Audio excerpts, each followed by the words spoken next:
We see these camps where minors in Ukraine, where they're imposed with nationalism, xenophobia in its direct meaning. And we see what is happening to children who have been transported, who have been, and it's not just their parents, close relatives, but some charitable funds who have been aided by Zelensky's wife, who have been transported overseas.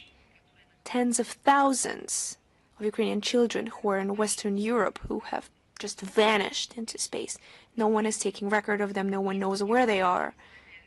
Neither their parents nor their close relatives, nor the authorities or the social services. Someone tries to draw attention to this issue, and some people try to alert them of the issue, but the Kiev regime is trying to silence any talks of that.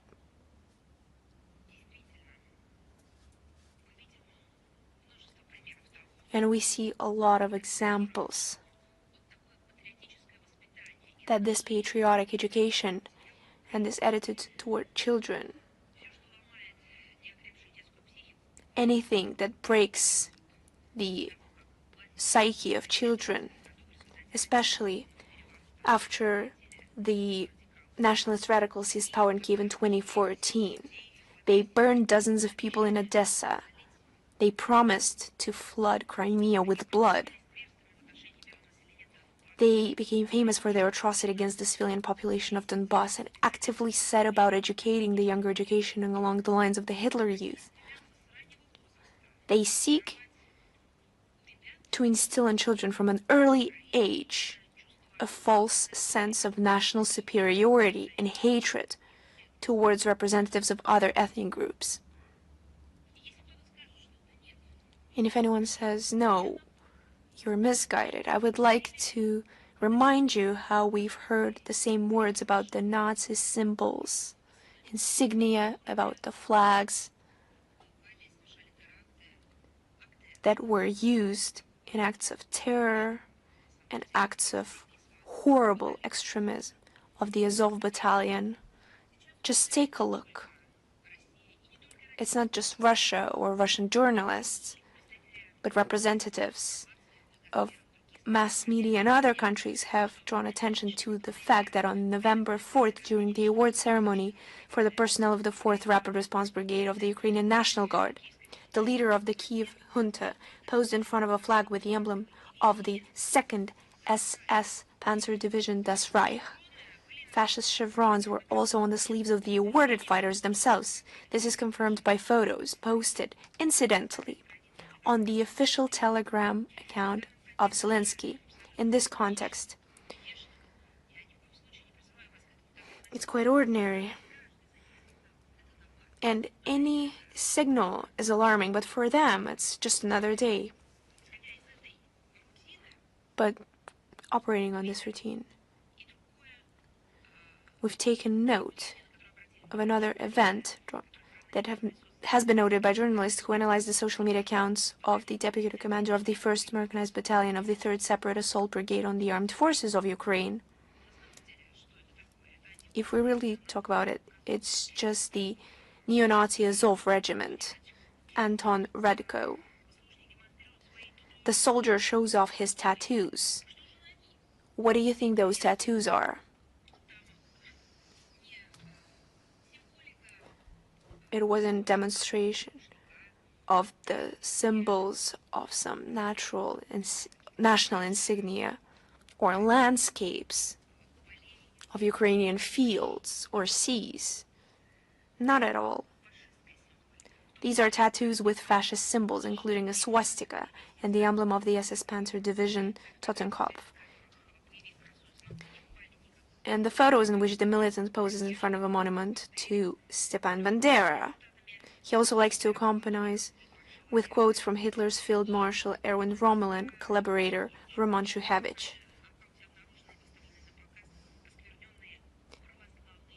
We also found and displayed on his account desecrated Orthodox icons. All this is evidence of the true nature of the Kiev regime, as well as the leadership of those Western countries that sponsor it. I've also noted an interview that appeared on American video hostings recently about who has been recognized in our country as a foreign agent and the law enforcement agencies had other very justified reasons, but one of them, when responding to a question how he feels about tattoos or symbols with direct use of Nazi symbols, swastika, SS emblems on their bodies, or if we don't speak about tattoos, drawings of the current Ukrainian armed forces militants. And he said that it could be seen, that is a direct quote, as mistakes of the youth. That is an interesting understanding. I haven't heard or seen anything like that during the Nuremberg trial. For some reason, all this was looked down upon from the international law because it was announced as illegal and was denounced. No one was talking about mistakes of the youth, of the representatives of the Third Reich. They were put on trial for those mistakes because those mistakes constituted a crime. So why are they trying to justify anything that has to do with symbols? And not just the underlying, but the true nature, Nazi nature of the Kiev regime. It's as if swastika is no longer swastika. And the SS symbols are trying to be justified. They're trying to call it the mistakes of the youth because they no longer have it in them to hide those symbols. And now Kiev regime boasts for that. And they're now filled with these symbols. And you can even find it on official internet resources of those who hold state positions.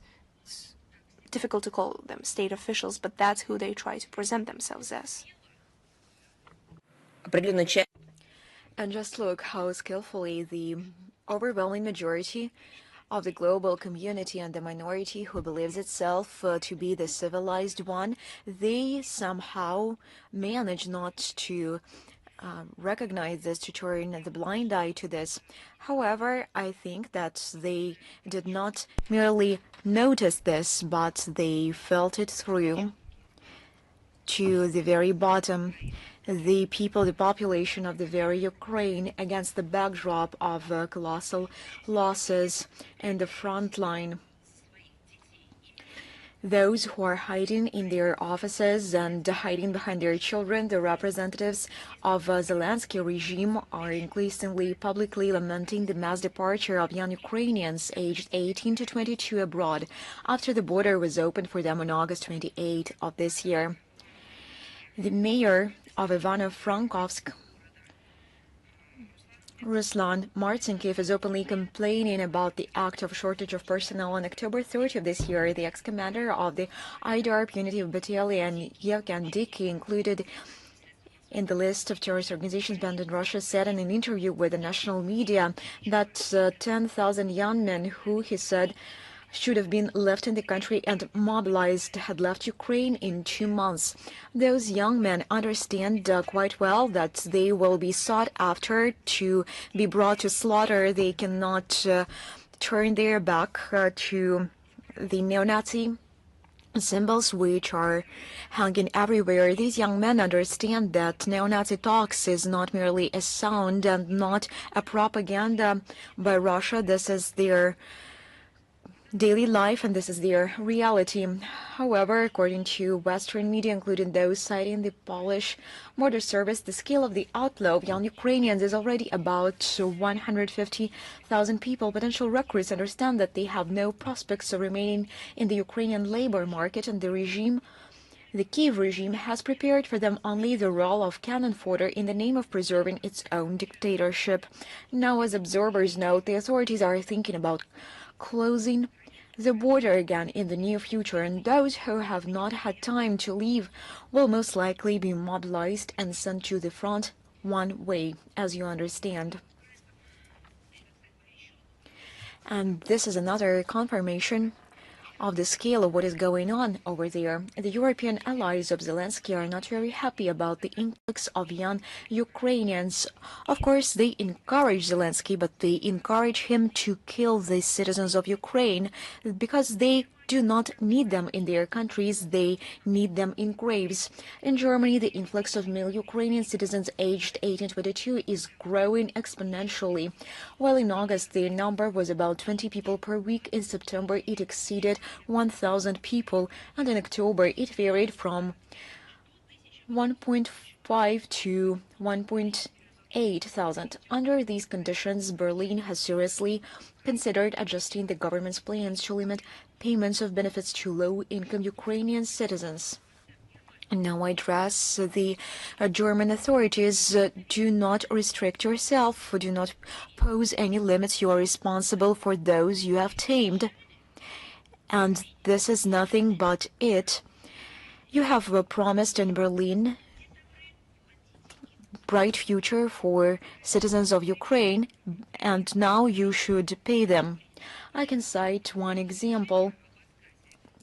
The recent similar decision taken in Poland served as an example. This is not surprising, since the number of Ukrainian refugees in Germany, according to official statistics, is about 1.26 million people. And do you know how much they were paid in 2024 alone?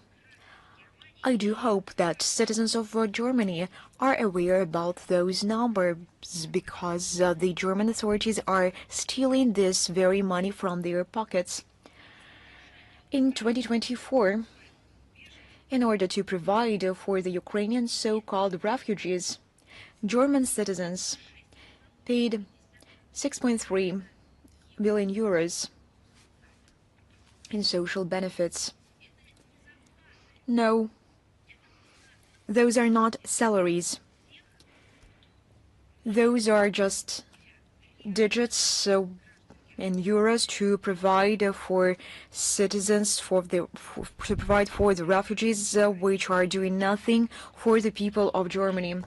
Bavarian Interior Minister, Mr. Herman, advocated for depriving Ukrainian citizens liable for military service of the right to automatically receive asylum in European Union countries. As he noted, the situation when they come to Germany and receive benefits while Kiev need recruits causes a lack of understanding among many Germans. No, it's not that thing. Say it openly. Germans do not understand, as many other citizens and residents of Western Germany who work a lot, why they are being stolen, why they are being looted in order to sponsor and to provide for the bloody Kiev regime. The citizens of many Western European states understand, and they see their economies collapsing and their lives collapsing. And usually, those questions were retranslated and represented through mass media in democratic societies. Nowadays, in Western media, these questions are no longer asked. It is in Russia that our president speaks to the people on a regular basis and answers to the questions asked by the citizens of Russia, by the people of Russia.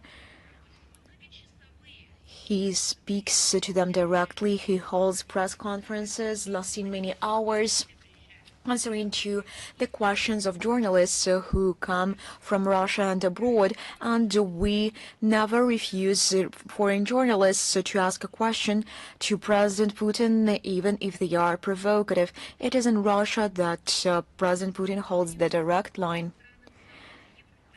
Perhaps in some Western European states, sometimes just one time, ventures and holds the direct line with their own people and not the election, which are no longer democratic, but a direct line, the question and answer session with their own people. It is only then when they will understand what their own people think about the support of the Kiev regime paid by their own finance. And by the way, surveys of young Ukrainians who have entered the Federal Republic of Germany show that the majority of them immigrated to escape forced mobilization. Nowadays, the button which says human rights, emergency support is no longer active. It has been deactivated. Now they are not in the habit of dealing with human rights on a daily basis. Similar discussions have intensified in other European Union countries that have felt the burden of supporting Ukrainians, for example, in Poland, the Czech Republic, and Ireland. The situation illustrates the so-called limits of the solidarity of Western countries with their Kiev protégés, who are supposed to continue to mobilize their population in order to fight Russia for the sake of Western interests. While the European military-industrial complex musters hundreds of millions of euros in budget and loan funds, those are the people of Ukraine who must continue to die.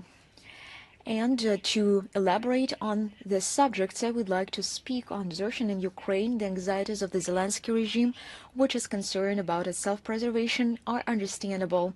The average number of those who have left the ranks of the Ukrainian armed forces and the battlefield, according to the official data of the Prosecutor General's Office of Ukraine alone, remains stable at the level of 15,000 to 18,000 people per month, with a so-called monthly mobilization.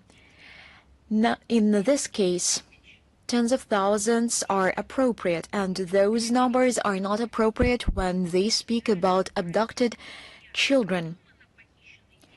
These are numbers of those who left the battlefield, not the children who were kidnapped.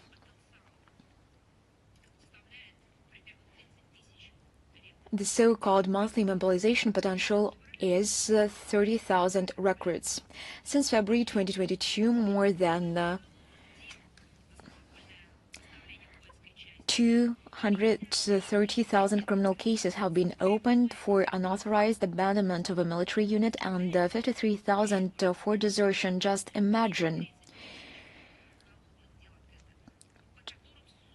230,000 criminal cases were opened, which have evidence and all profiles and documents which showcase and confirm that this criminal act was committed.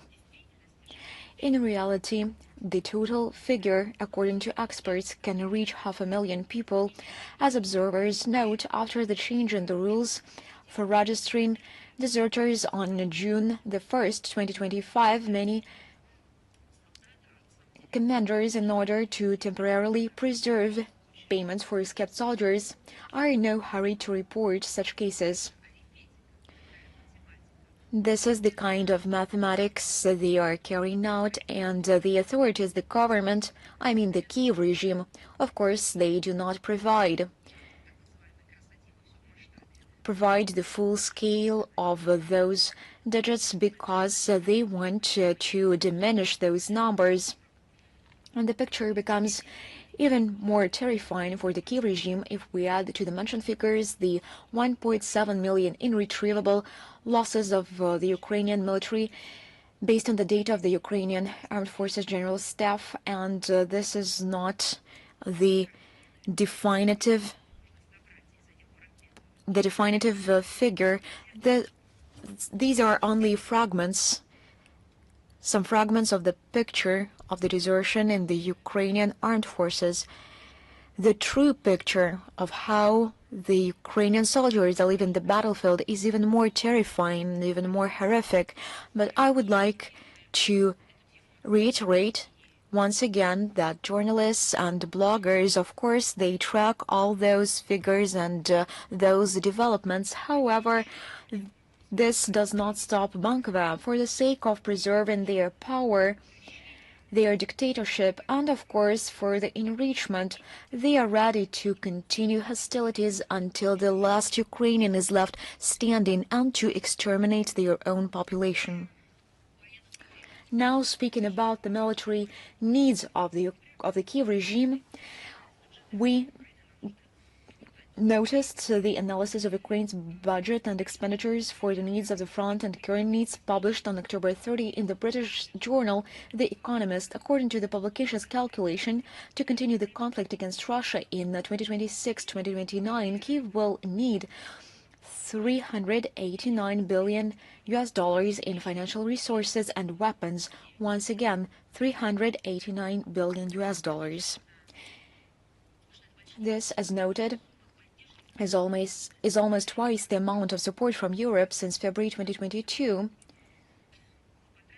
Let me remind you, about $206 billion what was spent. It is noteworthy that according to the analysts, and there is one clarification, those were funds provided by prosperous economies and they were continuing to develop on energy resources they were receiving from Russia. Given that for themselves, at the instruction of Brussels, the Western Europeans are banning themselves to use the stable and guaranteed energy resources at a reasonable price they used to buy from Russia on a regular basis, given the evident trends of economy stagnation, their own economies, I mean, and any attempts to revive their economy by militarization of industries alone. You can imagine that the doubled burden of expenditure on the Kiev regime will kill the Western European countries.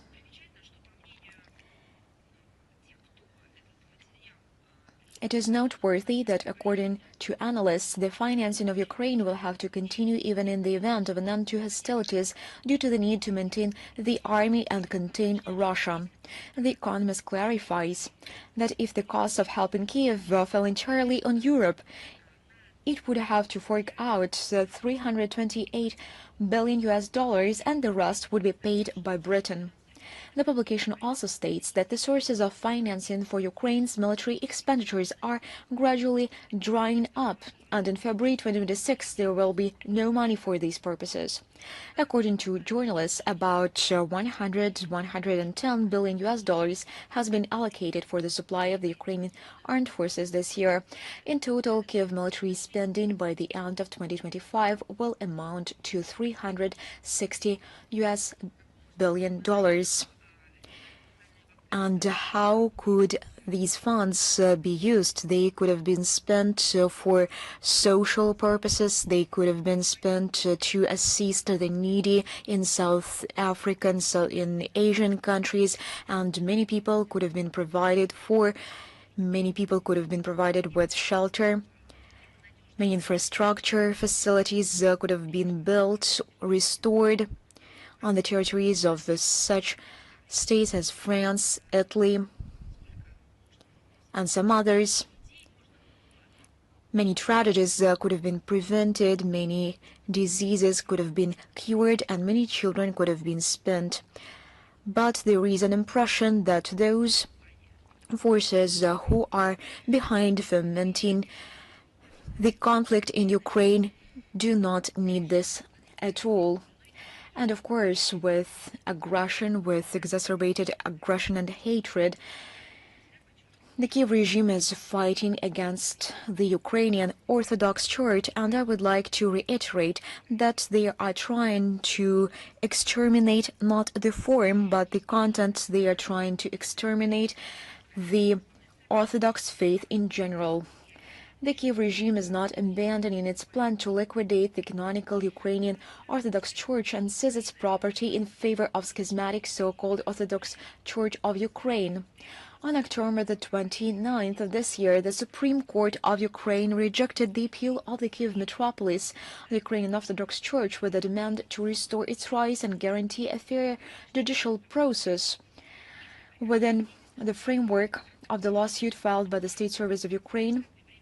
This is an attempt by the Ukrainian Orthodox Church to temporarily prohibit this department from taking actions against church structures associated with the Kiev metropolis, while the main lawsuit on its ban is being considered.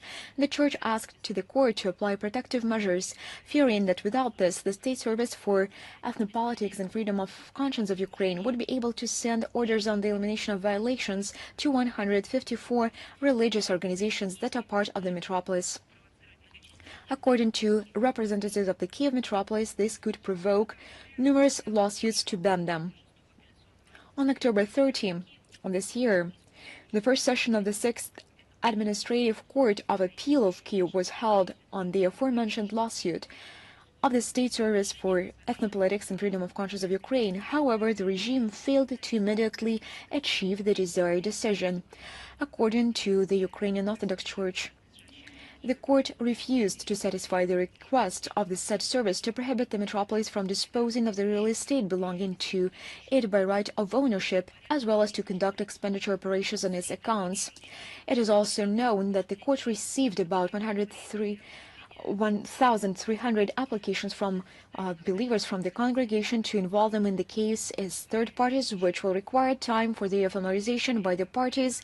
A new hearing is scheduled for December 11. One more thing. The fighting against memorials. The Bandera soldiers are fighting against memorials of the Soviet Union. Memorials which were erected to commemorate the true heroes who fought fascists and Nazis. In Trostenets, Sumy region, neo-Nazis dismantled a monument to the tank crews who liberated the city from the Nazis. In the city of Vishnov, Kiev region, they demolished a monument in honor of the soldier liberators, and in the city of Polony, Khmelnytsky region, a bas-relief of the Order of the Patriotic War was removed from a monument erected at the mass grave of Soviet soldiers who fell in battles with the fascists. All this is nothing but a confirmation of the relevance, of the correctness, and of the forcefulness of the special military operation. All the tasks and goals that we have set in front of ourselves, they will all be definitely achieved, as the Russian leadership has stated repeatedly. But this war against humanity, against human nature, and I mean the war on historic memory, rages on, and it's not just continuing in Ukraine, but in the Baltic states as well. This is where the true fight against consciousness is taking place. And nothing but scandalous could be heard about the act of vandalism in the Estonia, reports of yet another state vandalism. This refers to the exhumation using an excavator of the remains of sailors and other Russian soldiers who died in battles. In 1941-1945, the Estonian authorities were not satisfied with the demolition in 2022 of the monument with the red star that stood there. They've decided to completely clean up this place, which is sacred to our compatriot. And this is rampant inhumanity. And these egregious actions are contrary to Tallinn's obligations under Article 34 of Additional Protocol 1 to the Geneva Conventions of August 12, 1949, relating to the protection of victims of international armed conflicts, Russia strongly condemns the immoral and criminal campaign being carried out in Estonia to desecrate the remains of those who died fighting fascism. We reiterate that a criminal code of the Russian Federation provides for criminal liability for the destruction, damage, or desecration of military graves, including those located abroad. I would like to recall the words of one of the figures of show business who said while living abroad in the Baltic states that they're a sovereign state and they're free to do whatever they want with it. Is that what you're supporting? Are you supporting the so-called exhumation by excavators when in fact it's a new term? Excavator, exhumation of bodies of heroes who fought against Nazism. Then feel free to say it up front that you're not just advocating for aesthetics, but you're supporting neo-Nazism. But Estonia is not just known for that. You have to understand neo-Nazism is not just about the past. First and foremost, it's about the present. Because the fight continues not just with a historic memory, but against their own citizens. While utility fees continue to rise in the Baltic states, they have some of the highest inflation and unemployment rates in the European Union. And against this backdrop, Estonia plans to introduce in January 2026 an additional surcharge on electricity payments, which will be levied on both consumers and producers. And these actions that are useless, the Estonians are trying to cover up with ostentatious arguments that this measure, do you know what's their excuse, is a price to pay for energy independence from Russia. I believe that's perfect explanation, perfectly reasonable explanation. I don't know. Perhaps this line should be continued. Anorexia is a price to pay for not consuming food. It's the same line of logic. It's true insanity what they're trying to claim. The ruling Baltic regimes, as a result of their anti-popular policies, have already caused a catastrophic mass exodus of citizens from their countries. About half of the remaining working-age population is also considering moving to economically developed countries. The birth rate is declining and life expectancy remains one of the lowest in Europe. I would just like to recall that it's not under the oppression or occupation of any kind that you're witnessing these figures in the Baltic states. This is their supposed flourishment and the independent sovereignty that is leading to these results. So this is what true independence looks like in the Baltic states.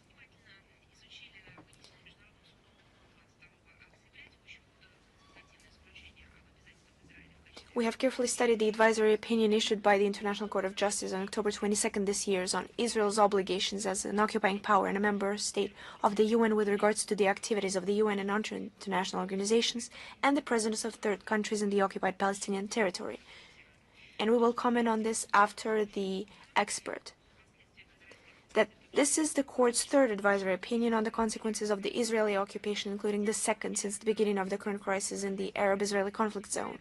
We've drawn attention to the legal assessments of Israel's legislation and specific actions in relation to the territories it occupies.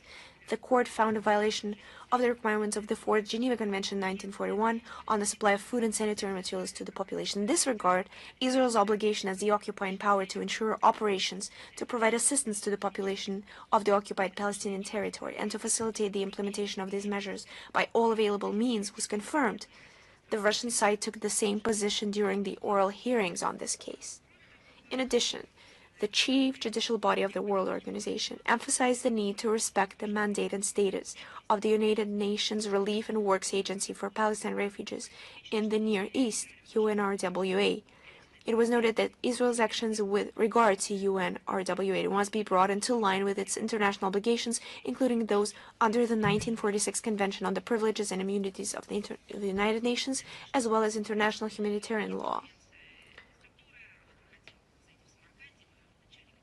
On November 6th, the UNESCO General Conference, taking place in Samarkand, has elected a new Director General of the organization, renowned Egyptologist and former Minister of Tourism and Antiquities of Egypt, Khalid Al-Nani, for the period from 2025 to 2029. He will take office on November 14th. We welcome this decision. We're impressed by the business-like and constructive attitude of the new head of the organizations, which can be summarized as follows. We need a strong UNESCO, completely depoliticized, focused on consensus and harmony, including with the use of technology that is intolerant to discord. We need a UNESCO for the people. Khalid Al-Anani is taking out this post at a turbulent, difficult time. He inherits a heavy legacy from France's Audrey Azoulay. Against the backdrop of budgetary turmoil, the organization has been hit by damaging politicization, and it has been undermined by it, with the resources and attention of member states often diverted to initiatives that are not in line with UNESCO's goals and objectives. Khalid Al-Anani faces difficult tasks, implementing long overdue reforms, strengthening the Secretariat's interaction with and accountability to member states, and improving the effectiveness of program implementation. We support the new head of UNESCO in his plans and assure him of our readiness to cooperate.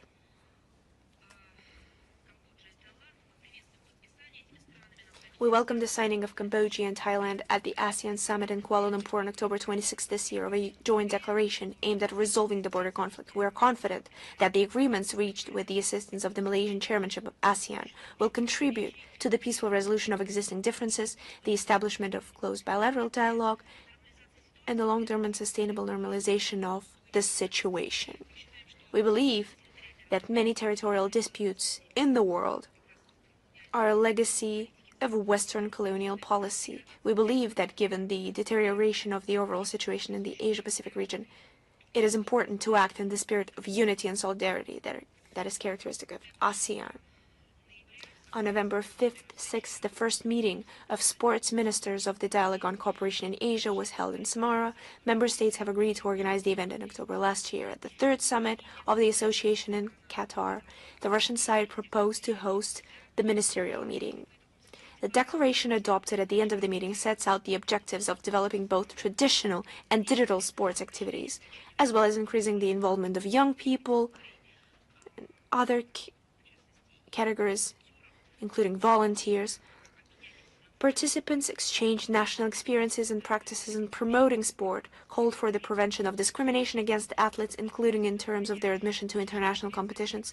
The conference demonstrated that there is a steadily growing demand for positive practical cooperation in Asia. Sports is one of the promising areas with good potential for cooperation,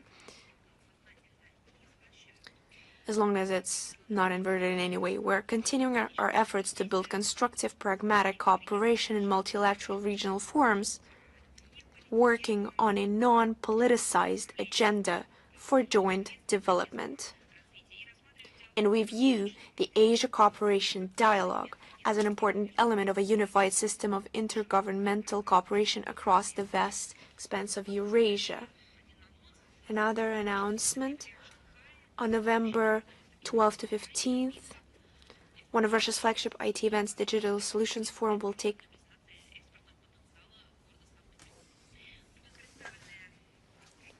the large presentation of the export potential of St. Petersburg will take place for the first time at the leading international food and beverage exhibition in Shanghai. They will include, of course, ice cream so beloved by our Chinese friends within the framework of the exhibition. A business session, Export Potential of St. Petersburg, a masterclass for producers and exporters on the specifics of doing business with Chinese partners, as well as meetings with leading importers of the PRC are planned. All the events with the participation of Russian entrepreneurs will be held with the support of the Consulate General of Russia in Shanghai, and of course the Russian Trade Representative Office in China.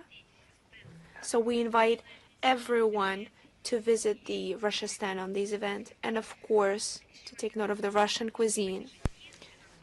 On November 12th to 15th, The Russian National Center in Moscow will host one of Russia's flagship IT events, the Digital Solutions Forum. The conference is an important expert platform for dialogue between government and business representatives. Participants will discuss the results of digital transformation in our country over the past year, focusing on the impact of information technology on the economy, the digitization of government and regions, and IT solutions for improving the quality of life of Russian citizens. The forum will be attended by the Chairman of the Government of the Russian Federation, Mikhail Mishustin, the Deputy Chairman of the Government of the Russian Federation, Dmitry Grigorenko. The event program includes an exhibition of technological projects where domestic IT companies will demonstrate their digital solutions and developments implemented in the economy, public administration, and everyday life, as well as an award ceremony for the winners of the Digital Solutions Award. We're confident that the forum will become a new point of attraction for representatives of the IT community and a place for strategic decision-making. And of course, we wish the participants productive work, ambitious projects, and new heights. And of course, we invite all journalists, especially foreign correspondents. We have invited our Russian journalists a long time ago to participate, and especially those who are credited in Russia and those who want to visit to participate in covering this event. And the relevant link will be available in the text version of today's briefing. And the third Astrakhan International Forum, North-South International Transport Corridor, New Opportunities and Horizons, will be held on November 26-28. This event has been held since 2023 and is an authoritative discussion platform that brings together representatives of government, business, and the expert community. Russia, being the largest Eurasian power, makes a significant contribution to maintaining peace and stability on our shared continent that is home to several distinctive civilizations. President Vladimir Putin's initiative to form a greater Eurasian partnership is aimed at achieving this goal. It envisages the establishment of broad cooperation between Eurasian states and multilateral associations. In this context, our unconditional priority is to further unlock the potential of the North-South International Transport Corridor. And the goal, obviously, is to connect Northern Eurasia, the Caspian region, Central, South, and Southeast Asia, Eastern Africa, by developing freight routes through major logistics hubs on the Persian Gulf and Indian Ocean coasts. The North-South International Transport Corridor continues to demonstrate stable growth. Cargo traffic through the Russian segment increased by 37% at the end of 2024, opening up new horizons for Russian and international businesses interested in entering the promising markets of Iran, India, Asia, and Africa, with a combined population of 3.5 billion people. We're confident that the upcoming forum will contribute to the expansion of broad international cooperation in the interests of developing the North-South Transport Corridor as a key Eurasian transport artery and will facilitate the establishment of promising trade and investment ties. And of course, the link to this event will be available in the text version of today's briefing. And we received a lot of questions for the next topic. On December 3rd and 4th, Moscow will host, under the auspices of the Ministry of Foreign Affairs, will host the BRICS Plus 2025 Counterterrorism Conference, National and Regional Counterterrorism Strategies in the context of emerging challenges and security threats. The conference will bring together representatives of relevant authorities, civil society, and academic circles from BRICS Plus countries engaged in comprehensive research on counterterrorism and anti-extremism. Experts from the UN, CIS, SCO, and CSTO will also join the discussions. Participants will discuss issues related to countering the financing of terrorism and the use of modern information and communication technologies for illegal purposes, combating extremism, and attempts to radicalize the population.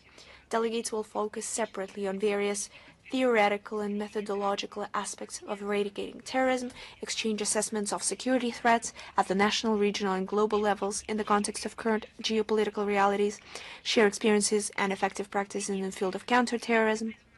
The conference is aimed at complementing the comprehensive efforts of the member states undertaken within the framework of the BRICS Working Group on Counterterrorism, as well as further strengthening cooperation in this area on the solid foundation of the BRICS Counterterrorism Strategy from 2020, the action plan for its implementation of 2021, and the position paper of the BRICS Counterterrorism Working Group from 2024. we invite representatives of mass media to cover this event, and of course, the link for context will be available in the text version of today's briefing. And I'm ready to pass to our questions. Is the International Life magazine with us? Good afternoon, Madam Zakharova. We have 2 questions. First of all, how could you comment the reports of the American mass media that the U.S. administration has at least 3 plans to conduct a force operation against Venezuela in order to overthrow the power in this country? First of all, this should be commented on by the official representatives of American authorities. I saw that there were comments disproving that, but I believe we should operate based on their official position. And second, our approach to the situation in the region, we have given our assessments repeatedly, and we're ready to present them once again. Any escalation will only lead to more problems.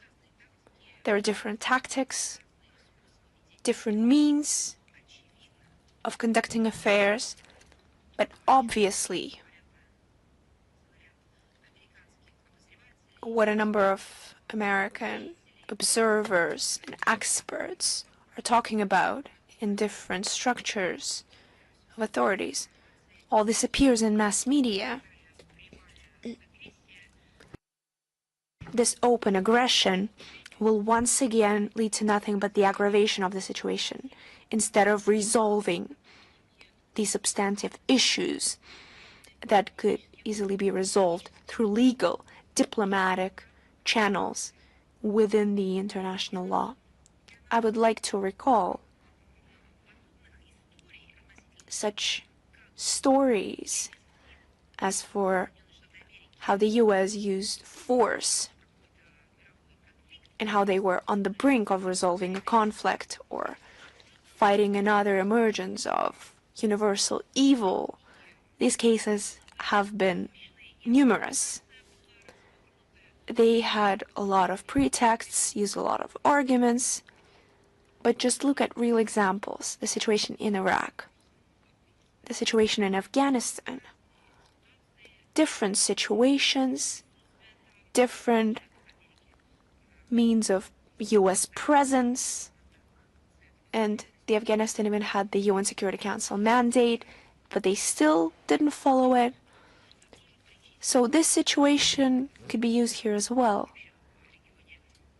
Just the situation in the Middle East, the north of Africa, they're proving that this approach, based on the force without the international law, without any mandate or any clearance, only leads to the aggravation of problems, both already present in the issue and in the U.S. themselves.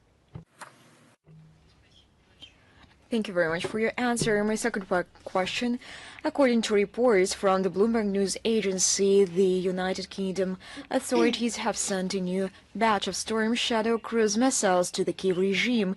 The article indicates that this decision was made against the backdrop of Trump's refusal to send Tomahawks to Ukraine. How would you comment on this? Well, long ago, not 1 year ago, not 2, not 3, or not 5 years ago, I did question the materials spread by this news agency that you mentioned, and long ago I have been saying that it is no longer mass media when it comes to the genre, when it comes to transparency of its actions. It's nothing but the place where the data is no longer verified. That is why, to comment on the information that they published, I am not going to do this. Many times we disproved the misinformation they have published about Russia, but I would like to say about different thing. No doubt, our Ministry of Defense tracks deliveries to the Kiev regime by different Western coalitions, and we comment on this based on the data we received from the Ministry of Defense, but another thing is of interest in this case. I believe that the key point is that the Great Britain, from point one, was interested not in diplomatic and political settlement of this question, but in fomenting and triggering this conflict. This was long before 2022. Just remember how the British ship forced its way through close to the Russian border in 2022. Just recall the destructive behavior of British representatives when there was an opportunity to hold negotiations with the representatives of the Kiev regime at their request in 2022. That is why Britain was in favor of escalation in Ukraine from the very beginning, and it was doing everything possible in order to prevent by all means the diplomatic settlement of this crisis with the political tools in order to find a solution to this crisis. That is why the position of Great Britain and the official authorities in London have not changed at all. We understand quite well what they are being engaged in. They are engaged in the escalation of the conflict. This is the only thing they need in this regard. Thank you very much. Xinhua, are you with us? Good afternoon, Madam Zakharova. I'm from Xinhua. PRC President Xi Jinping recently held a meeting with Russian Prime Minister Mikhail Mishustin, who was on a visit to China. What does Russia think of the outcomes of this visit, and what do you think of further development and an interaction in line with the strategy of socioeconomic development and China's 15th five-year plan? I believe that this visit was well covered by mass media of Russia, China, and global media. Let me remind you that from November 3rd to November 4th, Mikhail Mishustin paid an official visit to China in order to hold the anniversary meeting of the heads of governments of our two states. He was received by the head of the People's Republic of China. The parties discussed the strategic partnership and the other relevant points with a focus on promoting development, trade, and economy. They also exchanged their views on projects in the humanitarian investment spheres. They also exchanged their opinions on the international regional agenda. The visit was held in a friendly atmosphere, which is a key feature of Russian-Chinese relations. Also, the key great number of agreements was signed, including in agriculture. The cooperation between our two states plays a key role in global development, and the two sides agreed to boost cooperation in key spheres. Thank you very much. RIA News, are you with us? Good afternoon. We have two questions today. My first question. The Moldovan government approved the denunciation of the agreement with Russia on the creation and function of cultural centers in order to close the Russian Center for Culture and Science. I would like to learn your opinion in this regard. Well, to understand or to build a logic chain of events, of consequences, why Chisinau carried out these steps. Let me remind you, on November the 5th, the government of Unteanu, absolutely in a groundless and counterproductive manner, took the decision to denounce the 1998 Russian-Moldova Intergovernmental Agreement on the creation and functioning of cultural centers.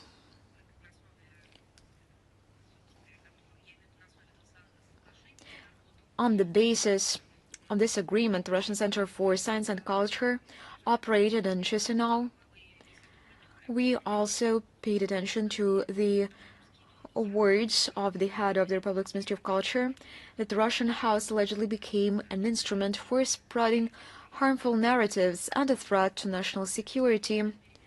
And perhaps they misunderstood something. We do not spread any narratives.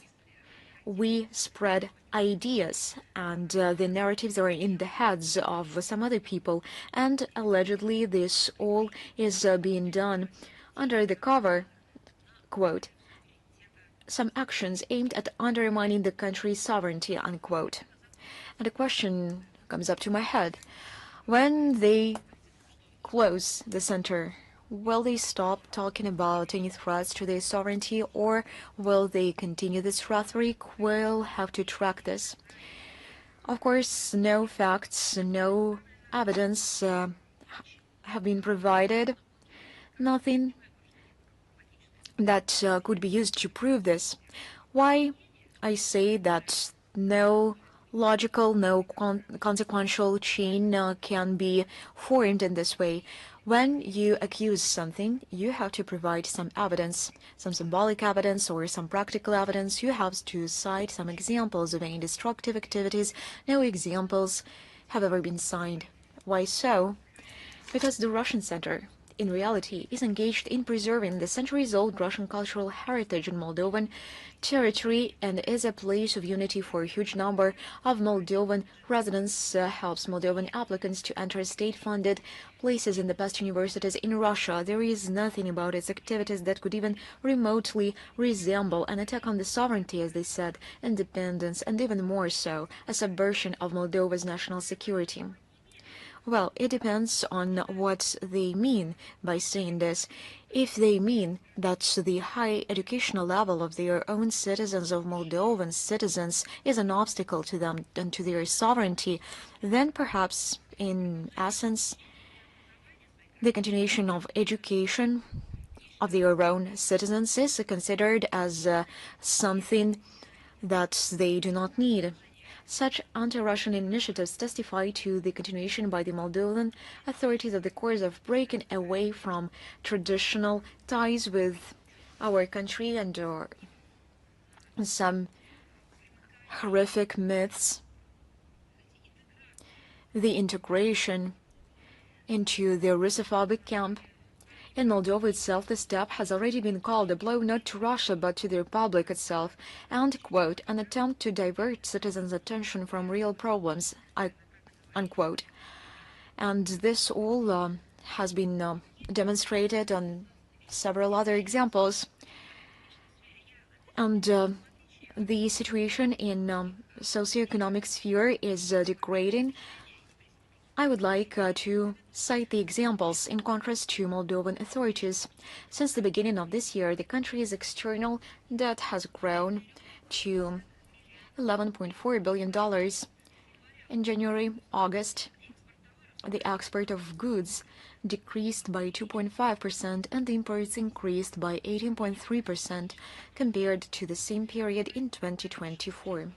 The new government of Moldova decided to start its work not by introducing solutions that could have alleviated the condition of economy of Moldova and the quality of life of their own people, but by closing the center of culture and science. The decision also caused regret among ordinary Moldovans, but no one is going to listen to them in Moldova. Thank you very much for your question. And you have already answered to my second question. That is why I'm not going to ask it. Thank you very much. RT, are you with us? Good afternoon. We have 3 questions today, if I may. My first question. In his interview, Alexander Vucic, the president of Serbia, suggested that the whole amount of munitions and weapons should be sold to the European Union. When answering to the question whether they can be sold to Ukraine, he answered that can be sent to any means and to any objectives. You know, when I read all those interviews given by Alexander Vucic, a question occurs to me whether there is only one president, because I have an impression that those are interviews given by different people. We hear one statements when he's in Moscow. We hear completely different statements when he gives some interviews in some other points of the world, and I now mention only the public sphere. Perhaps mass media distorted some facts. Then the press service of Alexander Vucic should have done some comments and clarifications whether everything has been quoted in a correct and appropriate manner. Honestly, on a repeated basis, including at the top level, we received reassurances that the export of Serbian munitions is under strict control, that these products are not going to be sent to Ukraine, so that Kiev cannot use it against our military. Let me just remind you what kind of military men those are. They are the members of the armed forces that have repeatedly come to rescue historically and in modern times to the friendly Serbian people. I refuse even to discuss not only the possibility, but the whole subject that Russian soldiers, that the Russian military, who historically gave their soul, their heart, in every meaning of this word, sacrificing their lives, or pledging love and loyalty to the Serbian brothers,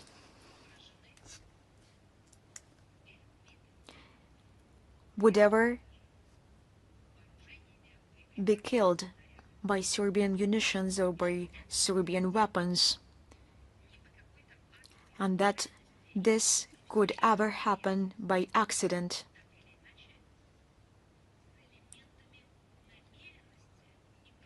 But deliberately. I refuse even to think about this. I'm convinced that this should never happen.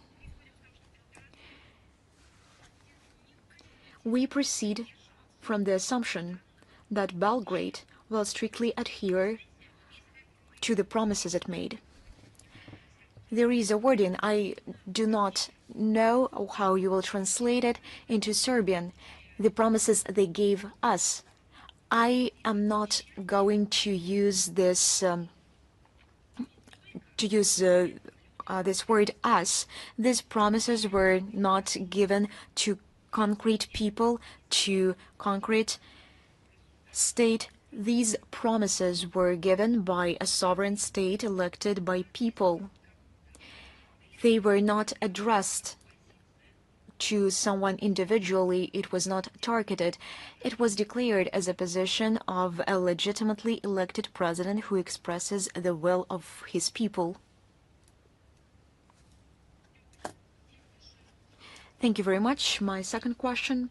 The new government of Japan is toughening its rhetoric against Russia and the DPRK while forgetting its own crimes during the Second World War, in particular the massacre of Korean residents of the village of Mizuha on Sakhalin by Japanese militarists in August 1945. What do you think about this?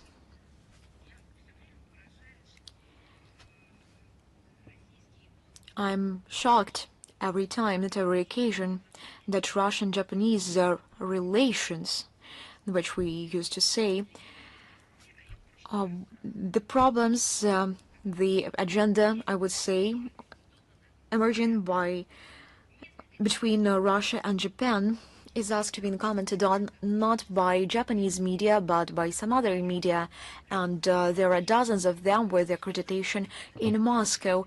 I have only one question: what are they doing on the territory of Russia? If Russian and Japanese relations are the matter of interest by Russian journalists or by some journalists who are connected with the Balkan affairs, American journalists, no matter who, but not Japanese journalists. We have repeatedly called on official Tokyo to abandon attempts to silence the inhuman pages of its own history and to recognize the results of the Second World War in full. We regularly emphasize that Japan's revanchist policy hurts the feelings of the peoples of neighboring countries who suffered from its barbaric expansionist campaign in the first half of the 20th century. Against this backdrop, the constant speculation of the Japanese side about some atrocities of the Red Army during the landing operations on Sakhalin and the southern Kurils, as well as accusations of cruelty in the actions of the Soviet government against Japanese citizens living there, are surprising. Tokyo, even after its surrender, did not stop committing crimes that have no statute of limitations. In this regard, we intend to continue our efforts to identify the historical truth on this topic. Since 2021, the Russian side has been systematically working to declassify documents containing information about the bloody massacre by the Japanese of the Korean residents of the village of Mizuho and Sakhalin, now the village of Pozharskaya, although discrimination and violence against ethnic Koreans in the territory of what was then part of the Japanese Empire, the southern part of Sakhalin Island, were regularly recorded. The massacre, this is the word for it, in August 1945 was the apogee. Even then, during the atrocities committed, including by former servicemen of the Imperial Army of Japan, 27 Korean residents were brutally murdered under the pretext that they sympathized with the Red Army. Among the dead were 6 children, including a 6-month-old infant. In August 2025, on the eve of the 80th anniversary of the tragic events, a memorial ceremony was held there. A number of previously secret documents were also made public, including an act from July 19, 1946 on the exhumed bodies and protocol of the inspection of the scene of the incident from July 21, 1946. The materials contain information about horrifying scenes of murders, striking in their senseless cruelty. We will add the text of the briefing with the references to corresponding sections. These declassified testimonies are kept in the Pobeda Museum and Memorial Complex and the Scientific Archive of the Sakhalin Regional Museum of Local Lore. In addition, you can get acquainted with the details of the reports on the resources of the Sakhalin media. We will make this section as complete with references and links as possible. The work to uncover and publicize the crimes of militaristic Japan will be continued, and you will agree it is impossible not to draw a parallel between the official Tokyo's hushing up of these barbaric actions of the Japanese military and its archive support for the Nazi regime in Ukraine, which uses barbaric, brutal methods against the civilian population of Russia. And the last question, on the October the 30th, they've decided the new leadership for the Moldovan parliament, and on October 31st, they've even informed the government of the republic what are the expectations of the Russian side towards the new legal and acting power of Moldova. Of course, we have closely followed the forming of parliament and the government of Moldova. They have not just made statements, but also taken steps towards our country, and the steps of official Moldovan authorities can only be deemed as anti-Russian.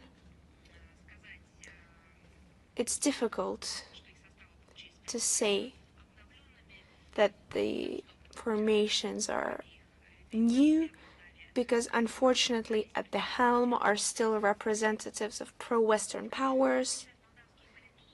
As Moldovan politologists have pointed out, the changes were more of cosmetic nature. In the new parliament, just as after the last parliamentary elections in 2021, the deputy officials of the ruling party have gained the majority, have gained the positions of the president and one of the vice president.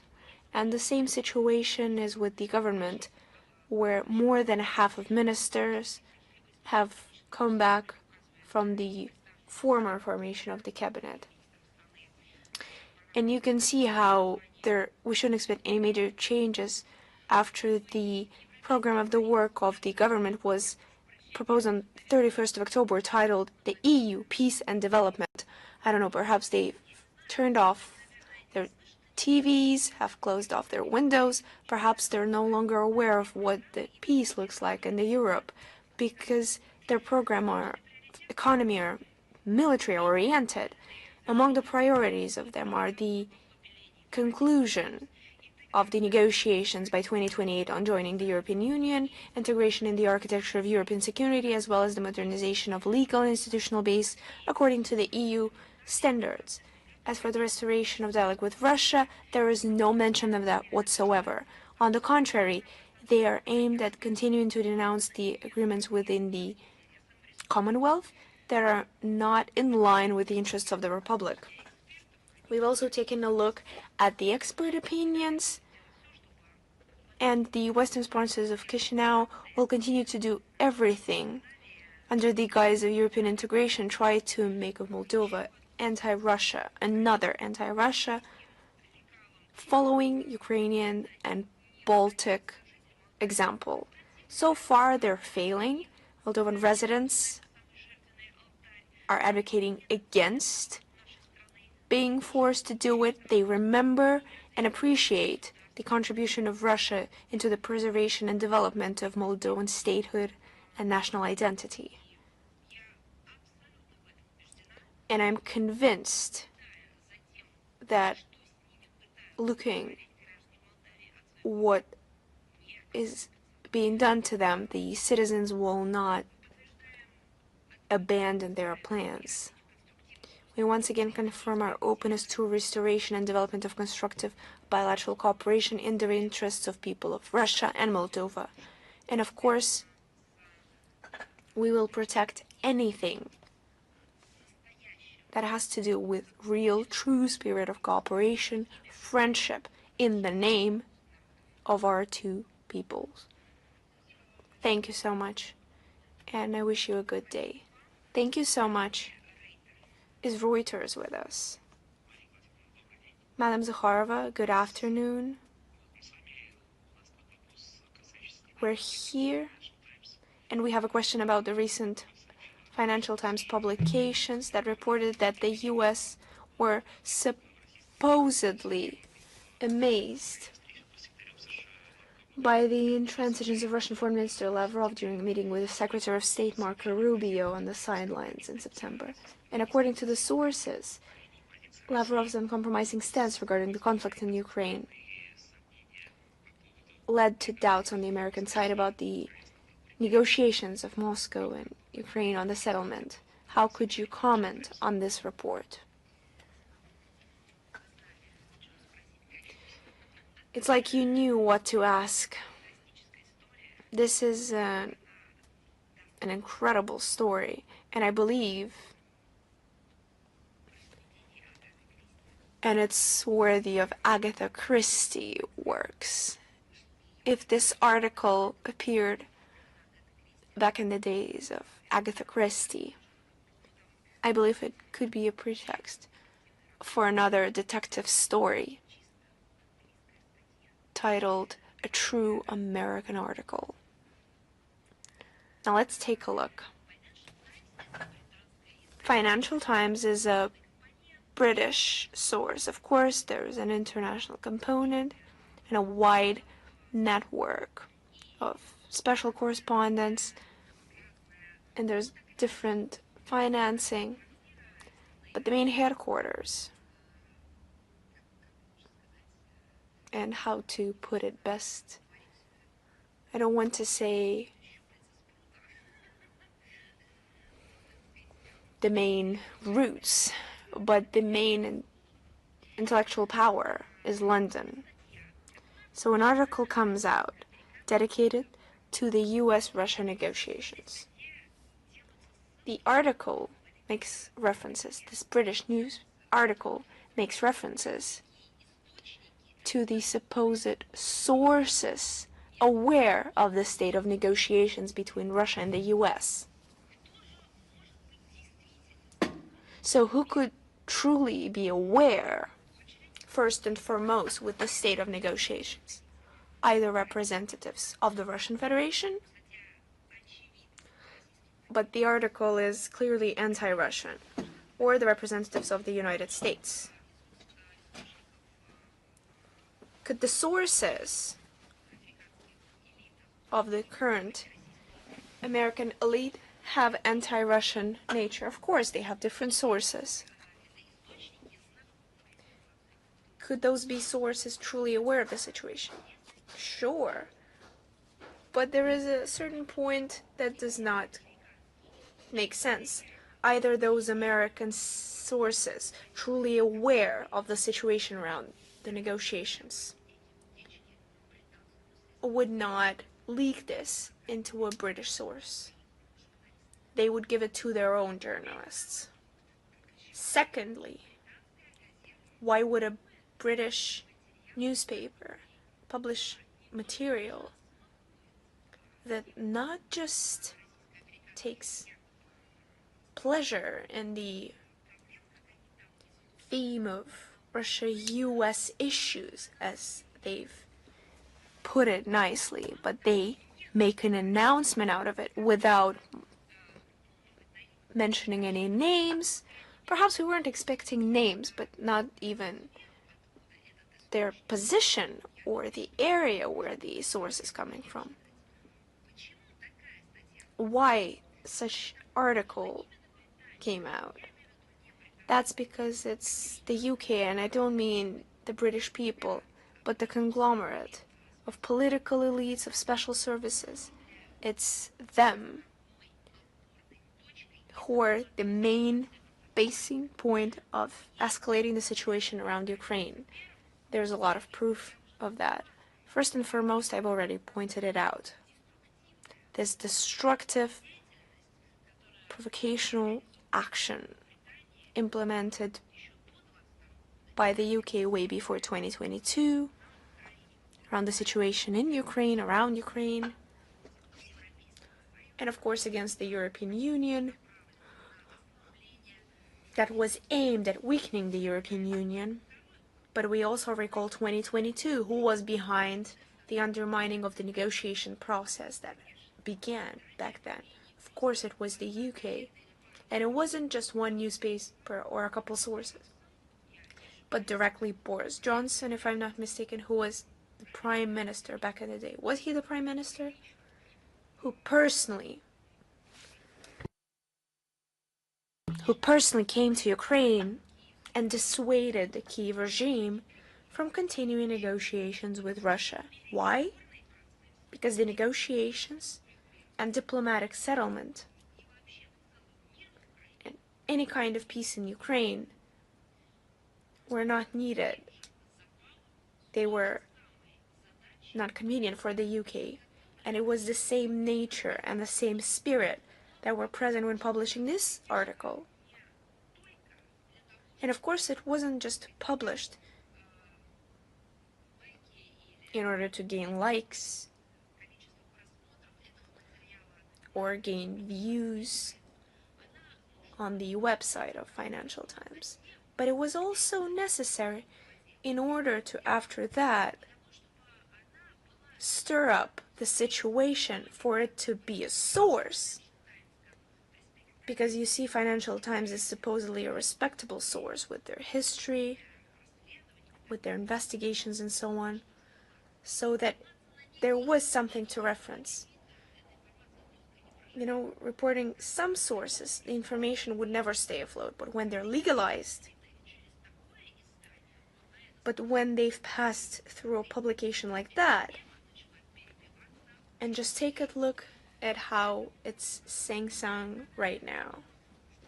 So we shouldn't comment on what is written in the article, but we should comment on the fact that it's yet another element of information war that is part of a hybrid war waged by the collective West and its Anglo-Saxon bloc, where Ukraine used as an instrument and peace, stability, and security on the European continent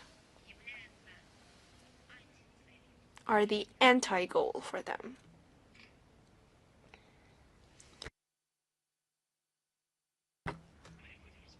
Thank you so much, Madam Zakharova. You're welcome. You've brought me immense pleasure, truly. Thank you so much. Is Vestia with us? Good afternoon, Madam Zakharova. We have 2 questions. American mass media report on the U.S. tests of the Minuteman III intercontinental ballistic missile. How does Russia assess these actions? And does Moscow view this as a threat to strategic stability and reason to adjust its own position on arms control? Russian relevant agencies, of course, monitor the actions of the United States and other states in the nuclear sphere with all the necessary thoroughness in such matters. This also applies to the testing of strategic offensive arms in the American arsenal, including the aging Minuteman III intercontinental ballistic missile.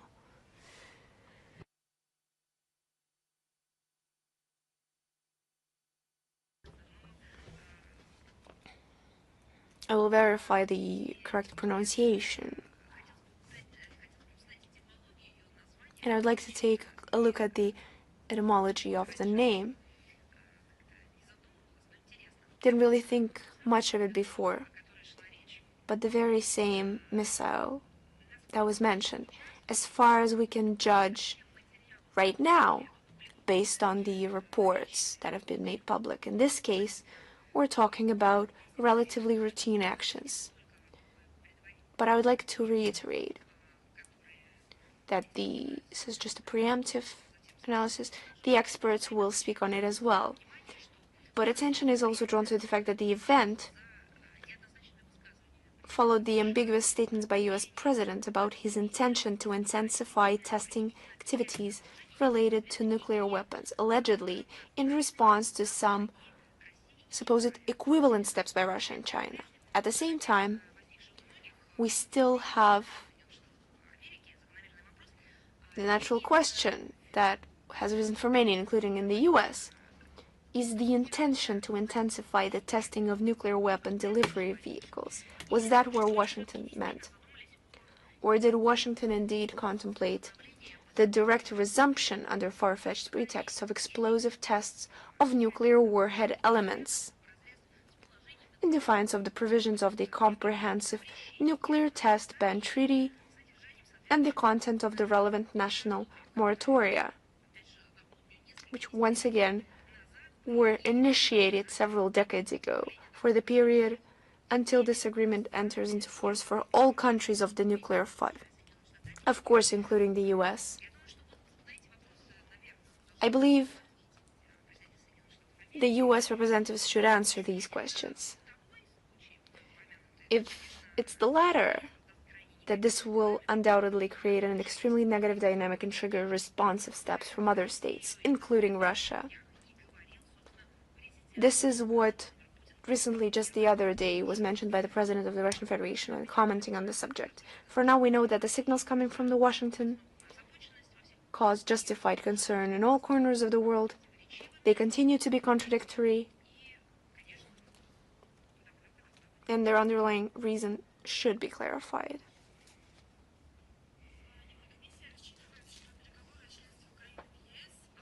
The European Commission expects the negotiations on Ukraine's membership in the EU will essentially begin by the end of the year, according to statements from the European Commission. In your opinion, are the European Union countries really ready to begin the process of Ukraine's accession to the bloc, or they're just giving empty promises to Kyiv? I believe that all of us, the international community, are witnessing. Some are contributing, some are just witnesses to a real spectacle that is being played out by Brussels and the individual member states and the Kiev regime in the context of Ukraine's Euro integration aspirations. And it would be hilarious if it wasn't so tragic.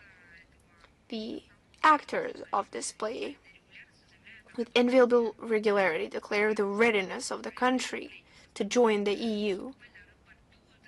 They just report on allegedly achieved progress in the course of pre-accession negotiations and the successful implementation of internal reforms. But I believe everyone understands perfectly, and here there is clear consensus that in practice Ukraine is hopelessly far from fulfilling the standard EU requirements for candidate countries and is unlikely to be really ready to join the Union in the foreseeable future.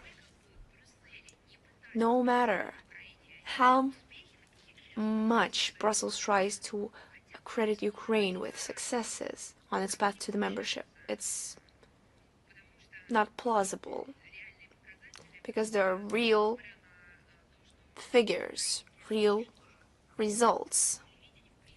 And despite Zelensky destroying television in Ukraine and news reporting as a whole only maintaining one signal, you can't hide it all in a bag. And real figures, real facts, speak for themselves, and they reveal the true nature of Ukraine.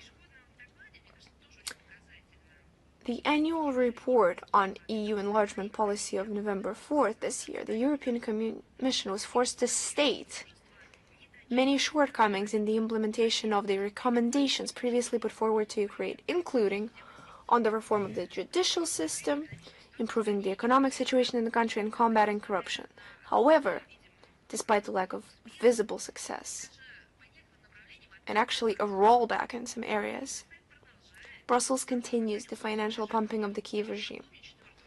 I'd like to remind you that on November 4th this year, the EU Council approved the fifth tranche under the Fund for Ukraine in the amount of nearly 2 billion euros, 1.8 billion euros. What kind of approach is this when they have no touch with reality whatsoever? They're just pretending that everything is okay. It's nothing but another manifestation of hypocrisy and direct lies on the part of the EU. Brussels is ready to turn a blind eye to a lot in favor of its own political ambitions. But the decision to launch the negotiation process, should that ever see the light of day, will only be a symbolic step aimed at supporting the Kiev regime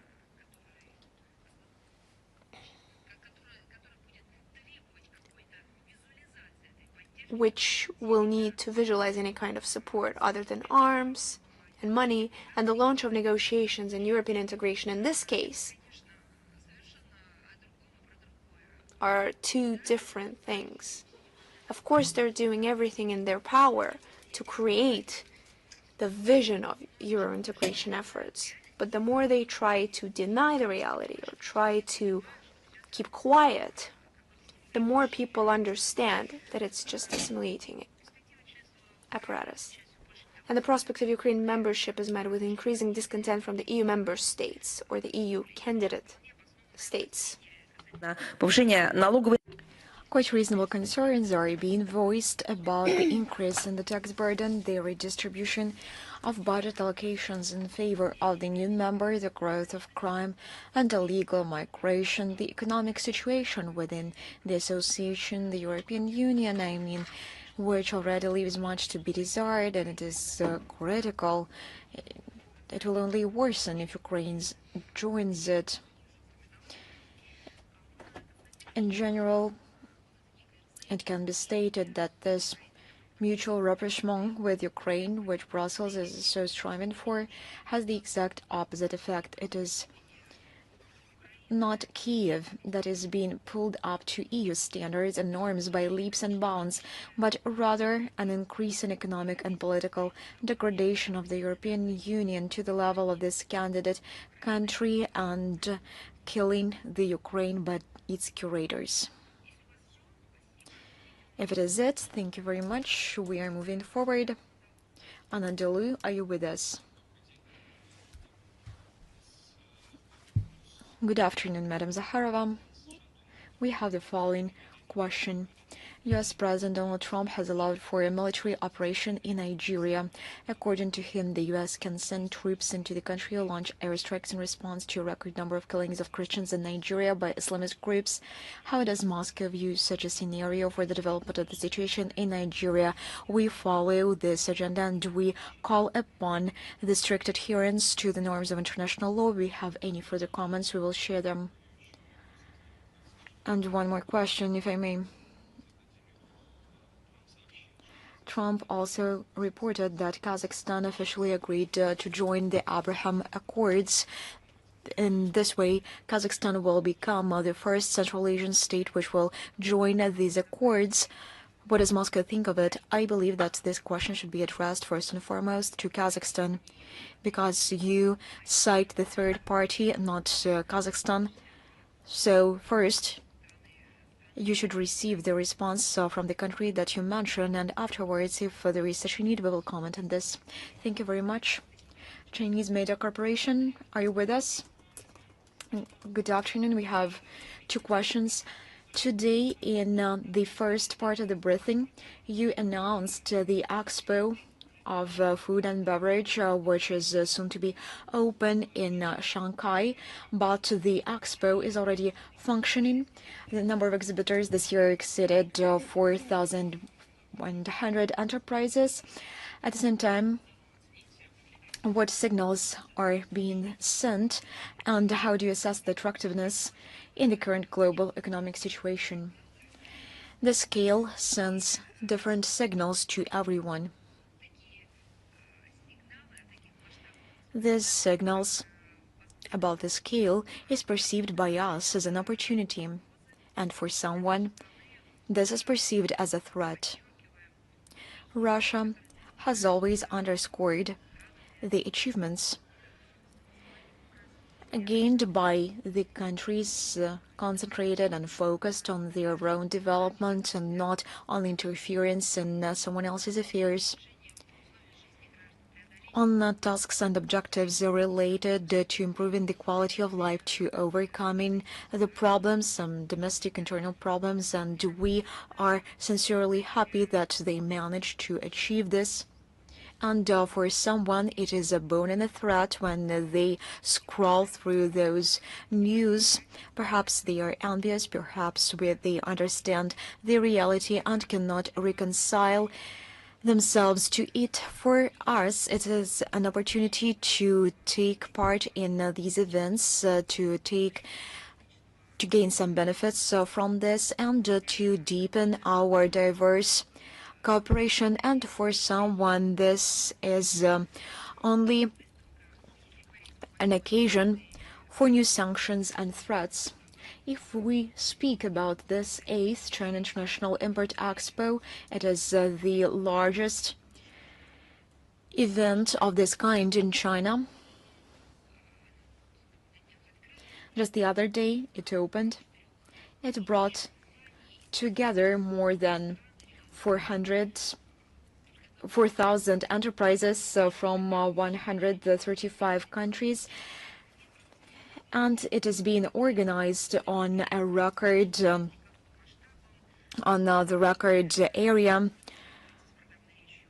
The opening ceremony hosted Li Chang, who noted the dynamism of internal market of China, and he said that this is the bridge between China and the whole world, and we wish we can walk along this bridge.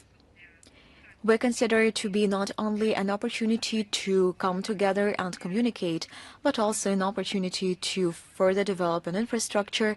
A bridge needs roads which would lead up to it, and roads are always a place for logistics, for trade. And for someone, this bridge is a place where they can lay an explosive. And we are in favor of the first scenario, and we are against the second one.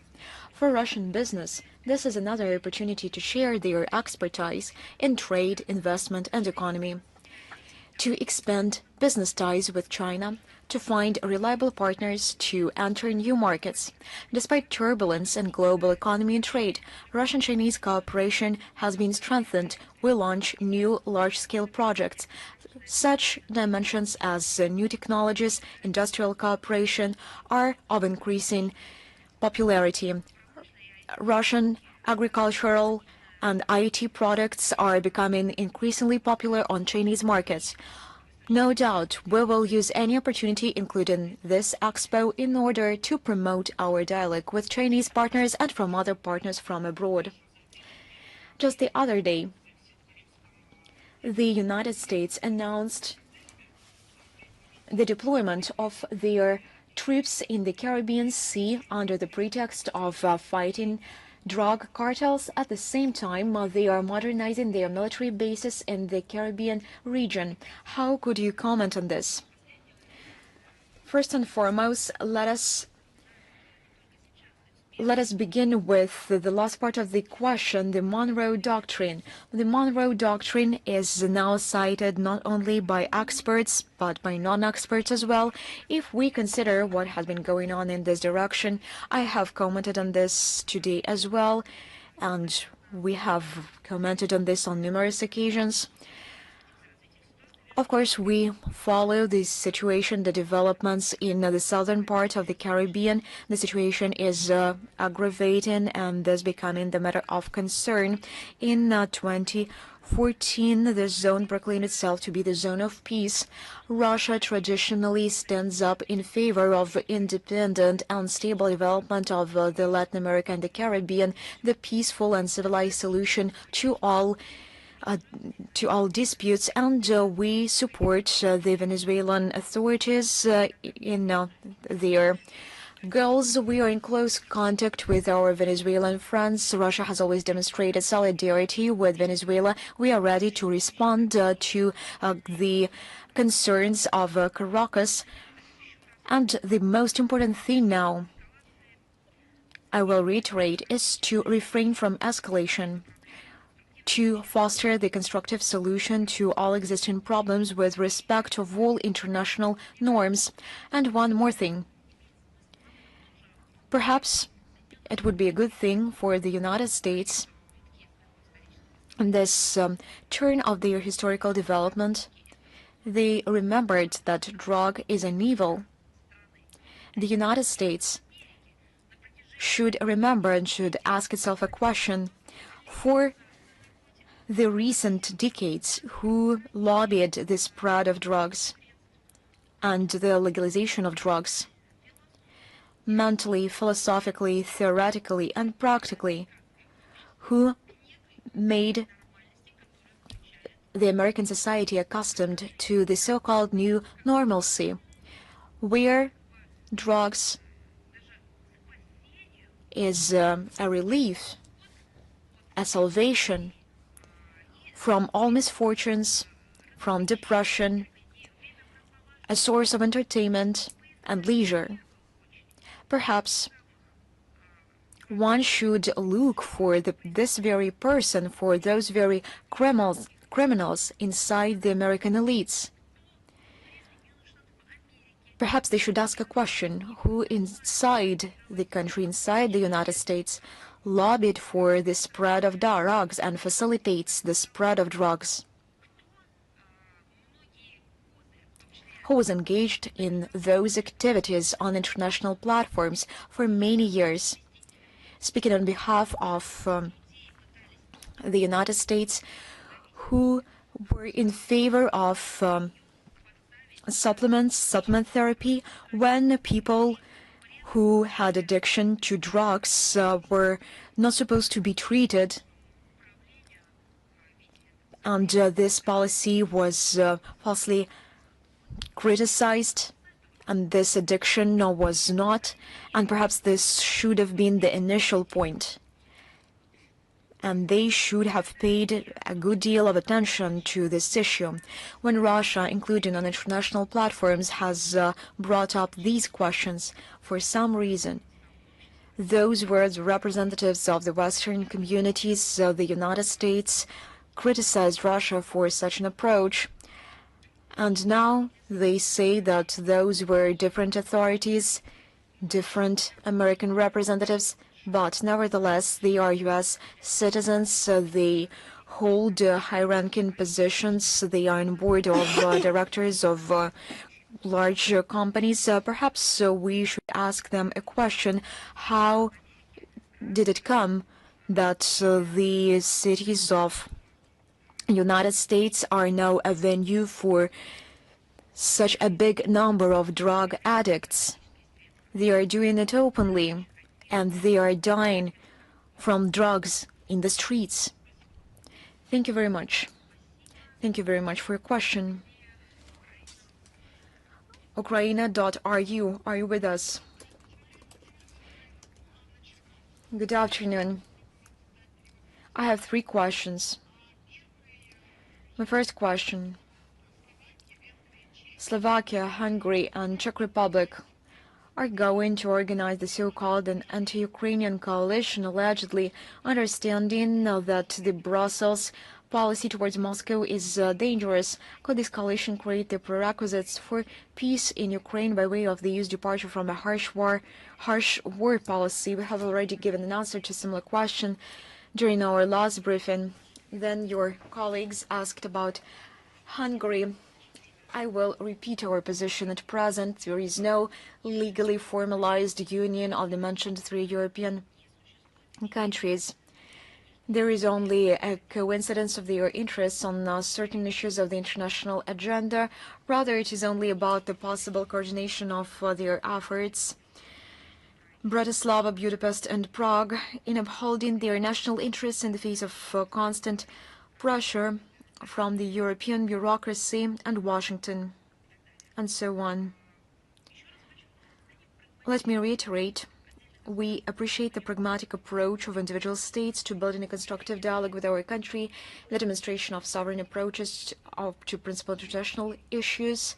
It's a heroic deed in the modern world when it comes to domestic agenda and to principled international issues. My second question: how would you comment on the crisis in the British royal family around the situation, the scandal around King Charles' brother Prince Andrew, who was a friend with Epstein and participated in his orgies? This is a manifestation of the general crisis of the elites of the Western countries, which are becoming increasingly inadequate, isn't it? First and foremost, we do not comment on such questions, first and foremost on the basis of principle of non-interference into affairs of other states and following the norms of moral and ethics, and we will make no comments in this regard. But on the other hand, they themselves undermined this very ethics by lecturing us all the time on moral values and ethical values and norms, not merely lecturing us, but imposing their ideas and understanding in this regard. That is why my second point will be the following.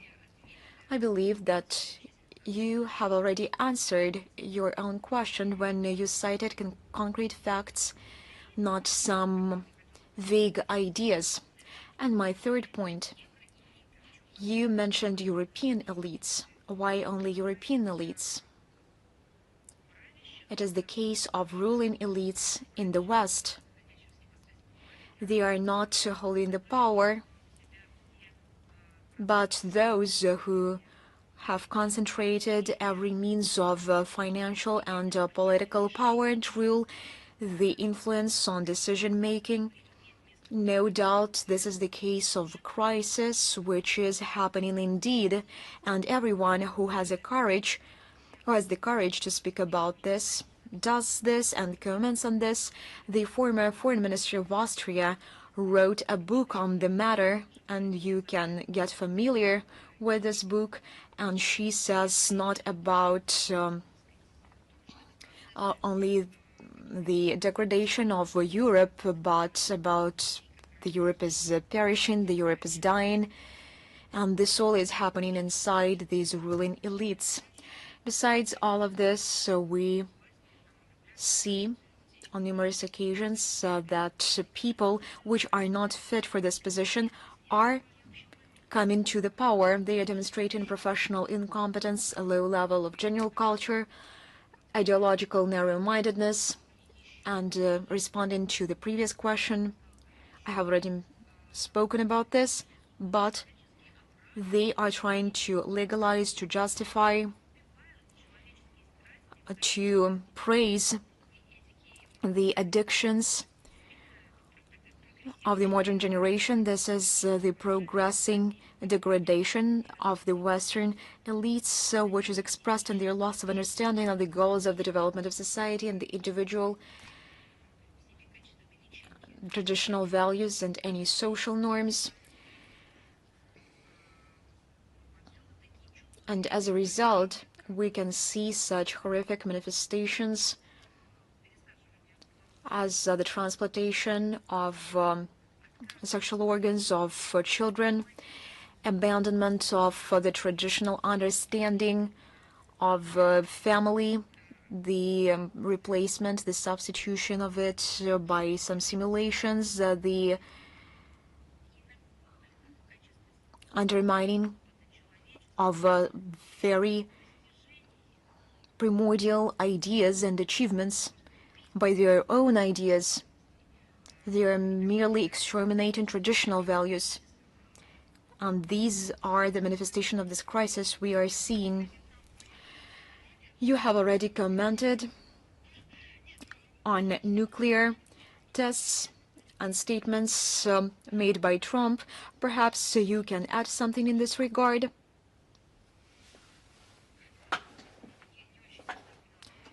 I did not quite understand this question. Please rephrase it. How did Donald Trump's statements regarding nuclear tests influence Russia-US contacts? I have already given an answer to it. And the other day, the Security Council of Russia held a meeting, and the instruction voiced by President can be a response to your question as well. The relevant instructions were received by the Foreign Ministry, and the Foreign Ministry got down to implementing the task which was set by the leadership of Russia. Is News.are you with us? Good afternoon, Madam Zakharova. Following the report of the European Commission, how could you comment the exception of the European Commission on the torture in Ukrainian prisons? Why is it flourishing right now? I wouldn't speak about the global change in Europe or European Commission when it comes to Zelensky for one simple reason, that coming to light means that they weren't aware, not that they were, now they're aware. But I believe that the European Commission was aware. They tried to pretend like they were trying to build a world order in Ukraine with their standards. But in actuality, they were trying to instigate the escalation of this conflict. So it's probably some journalists, politicians, public officials who suddenly were made aware of this, who supposedly believed the narratives that were imposed on them, and now they understand what this has brought upon them. And I believe the people are now understanding of the Western European states when they've started to take note and see what the states have done when they've started raising the tariffs on electricity, and the electricity rates and bills have gone up, and new problems that they're facing. I believe in this case, this word could be used only in this case. As for the European Commission, we can't be sure about anything, and we can't use it with them, because for many years they were very much aware of what is happening in Ukraine, what Zelensky's clique was doing when they tried to eradicate anything that went against their ideology, including torture in prisons. And they still continue to mask and sponsor the Kiev terrorist regime. Despite the growing complaints for Ukrainian authorities, including the European Human Rights Court, including illegal arrests, the representatives continue their titanic efforts in order to hide the crimes of the Kiev regime sponsored by Europe. And another European Commission report when it comes to hypothetical EU membership of Ukraine that you're referring to is another effort to distort the reality and to paint the picture of tortures in prisons, just a singular nature. And this was the ideals of Europe are presenting some kind of guarantees that are obvious just to them in order to present a positive outlook for the future. Other than that, Commission is being very careful when picking words to describe the human rights situation in Ukraine, including the current lawlessness. They use different phrases in order to take objective look at the situation. You just need a couple examples, and we always show them, but I can share them with you right now.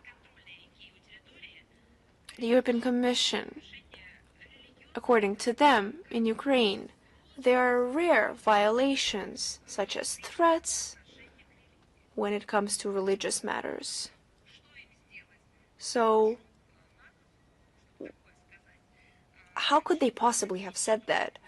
Do they refuse to see legal persecution of the servants of the Ukrainian church, or seizures of churches, or the discriminatory systems? Any kind of actions. The images are made public, how the church servicemen are behind bars, or they're in courts during the hearings trying to justify something they should never have to answer for. There are images of shellings of churches, how people are not being allowed to enter the church, how they're carrying out holy relics, or they're replacing holy sites, they're replacing the symbols that was present there for decades, for centuries. It's like they refuse to see it. And the real mocking of the human rights are the recommendations of the Kiev regime to implement steps on creating mechanisms of legal denial according to international standards of providing the freedom of conscience and religious beliefs. How could this even be? When you let fox into the Henley, it's like trying to read a tractate on the rights of chickens. Do you understand how ridiculous it is? It's kind of a similar story. Not just that, asking whether the fox has learned the lesson, and without making sure, just opening the gates. But the more the merrier. Rights of ethnical, linguistic, or religious minorities, as it states, were apparently respected. About linguistic minorities, overall the rights were respected. Overall, Zelensky speaks Russian at home, so you could say that the president supports the multi-linguistic situation that is guaranteed by the laws of the country. I believe that is their logic. Should we talk about the fact that the heroization of Nazis, discrimination and repressions of the Russian-speaking population, there are no mention of them. And nor do they notice what is being done by these hunters. Just one case would be enough to be brought to the attention of the Human Rights Court. There are images of screams, asks for help. People are being shackled. People are being tied, just begging for help. They're carrying them by hair, by their hands, by their feet, without any justification whatsoever. And that all despite the fact that they currently changed the laws. All these manipulations of the European law-abiders are another proof of the degradation of the human rights agenda of the European Union.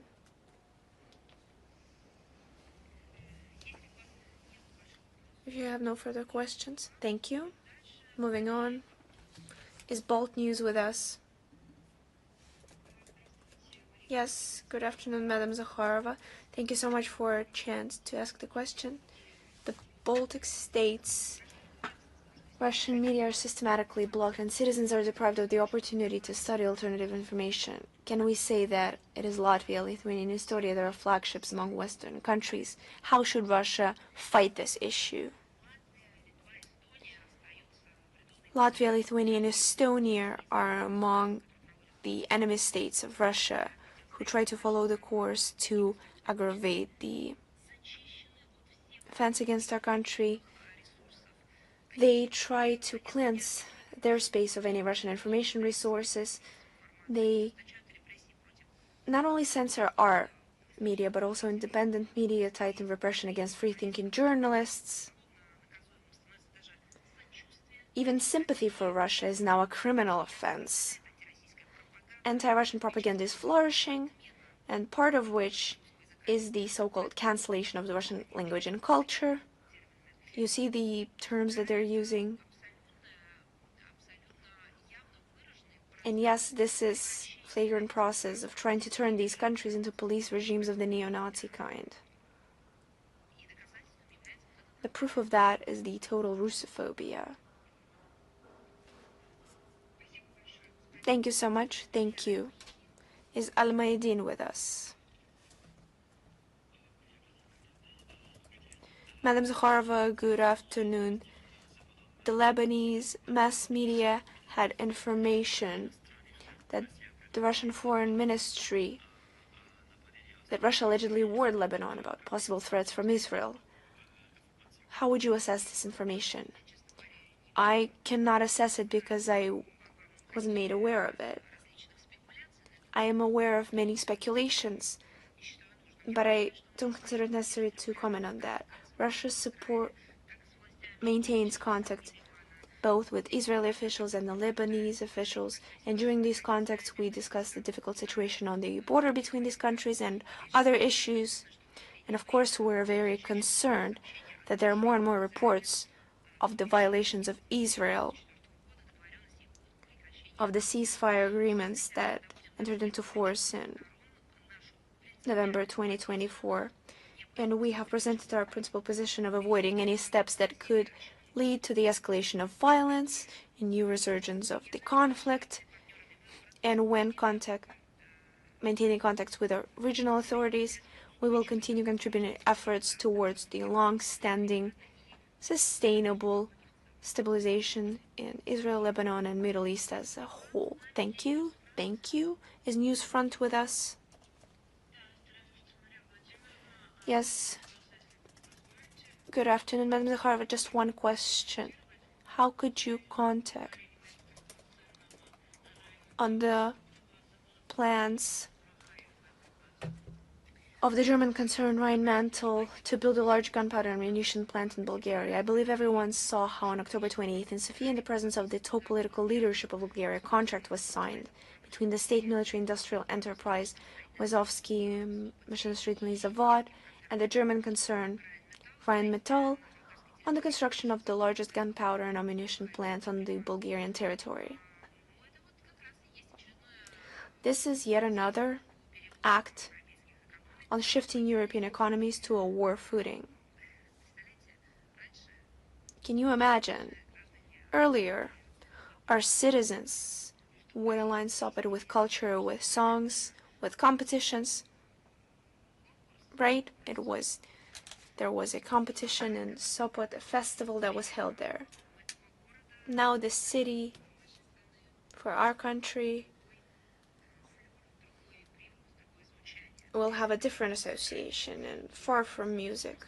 And a characteristic episode was the tour of the President of the European Commission, Madame von der Leyen, to a number of frontline, as they were classified in Brussels, EU states, including Bulgaria, at the end of August, beginning of September this year.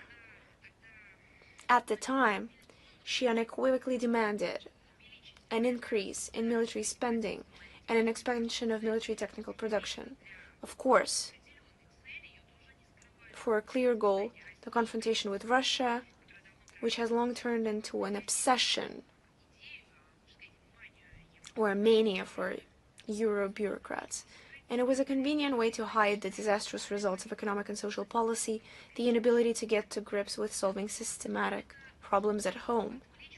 It's just nothing but a veil to draw away the attention of the failing policy of Brussels in the Euro integration track. When the European Union used to be European Economic Council, this organization helped citizens to survive, and right now they're preventing them from leaving. In conditions where many European states remain sovereign only in words, their governments automatically carry out orders from Brussels without thinking about the real needs of their own citizens or the situation at hand. And we see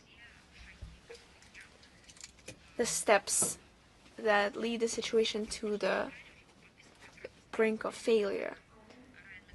And a contract was signed for the construction by the Rhine-Metal concern of a gas plant in Romania. We consider the trend towards the militarization of the European Union to be catastrophic, which, taking into account the events in Ukraine, leads to an exorbitant increase in military political risks in Europe. And also, any lack of understanding of history of their own people, of their own history, of their own states, of the 20th century. They fully rewrote history, turned their population into zombies, canceled the culture of reading, understanding of historic documents, have demolished any monuments, have made up documents distorting the historic events. And here's where they get the opportunity to manipulate the people and paint the militarization as strife for peace.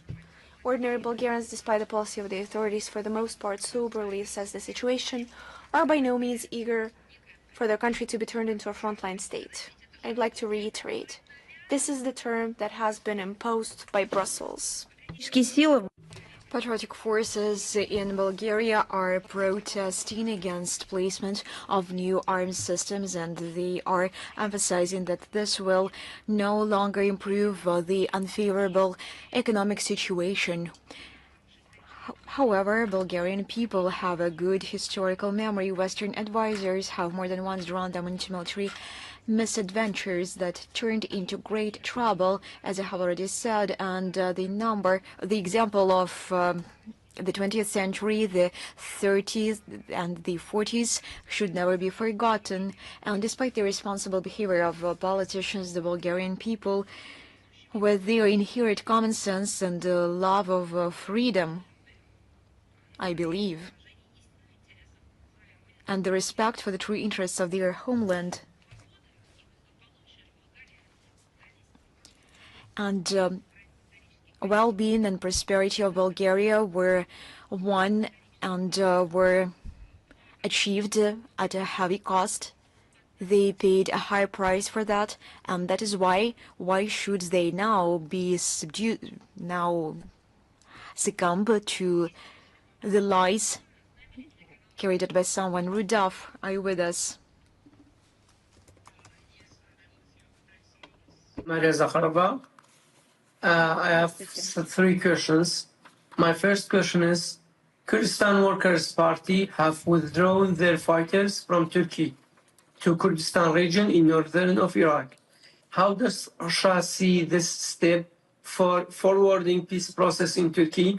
Also, how do you think this step will contribute to peace in Syria? Россия выступает в поддержку политическую. Russia supports the political settlement of the existing problems and welcomes the corresponding efforts to the parties. We proceed for the need to ensure peace and stability both in individual countries and in the entire multinational and multi-confessional region. The question is that, as Russia, have you made any contract with Syria to sell them oil and natural gas? What's the cost agreed on per barrel? Между нашими странами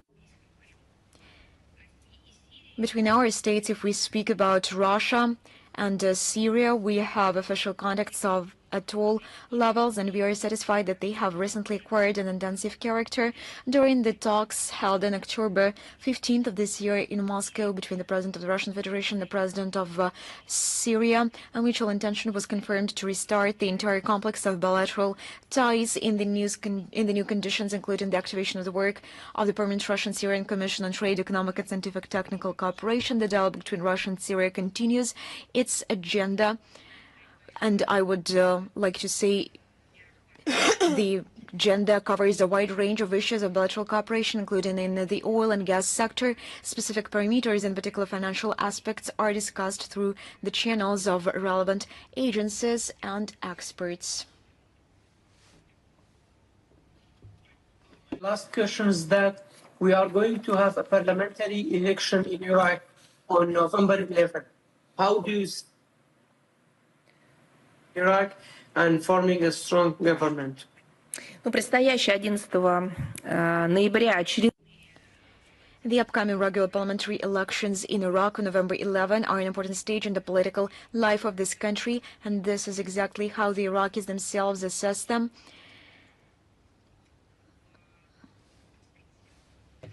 The interested political structures interested in the implementation of rights and freedoms of their peoples, of strengthening the statehood of their own state, and this is how they are assessed by the interested political structures, which are now actively participating in the election campaign. We wish our Iraqi friends a successful organization of the elections and the implementation of the expression of the will of their peoples and the formation of a new government based on its results. Zakharova, hopefully you will always be safe, healthy and strong. Thanks. Спасибо вам большое. Взаимно. Thank you very much. Same to you. After I, are you with us? Good afternoon. I'm Ruslan Pankratov. We have two questions. Russia is actively winning sympathies in the countries of Africa, the Middle East, and Latin America. However, Russia's contribution to development aid is only 1.2 billion euros per year, compared to 95 billion euros from the European Union. And what is the long-term attractiveness of the Russian model for the global South based? Why do they love us so much? Not for the money. You have already answered to the question, not for the money.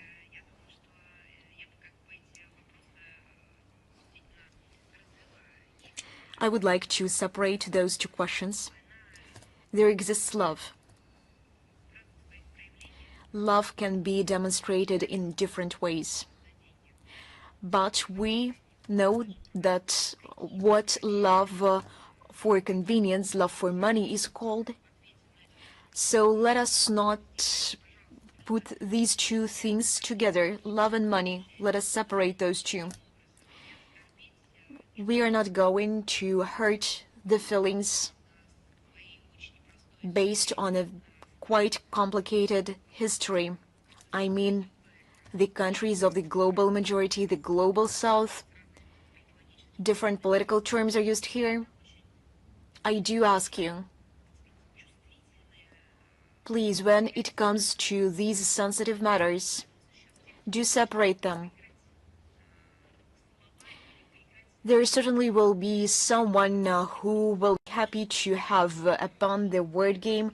Those, in order to organize a provocation, will wind up the spiral, and those will not serve your interests. That is why I ask you to understand perfectly that you live in the world full of provocations. So when someone is willing to have fun, to say a joke, to do it very sensibly and reasonably, and to not give any reasons and any pretext for a provocation. Economic indicators are one thing, and you are right when saying when these states, these countries of global south and global majority are tied to Russia with particular relations, history, love, mutual understanding, and all these things are inseparable from one another.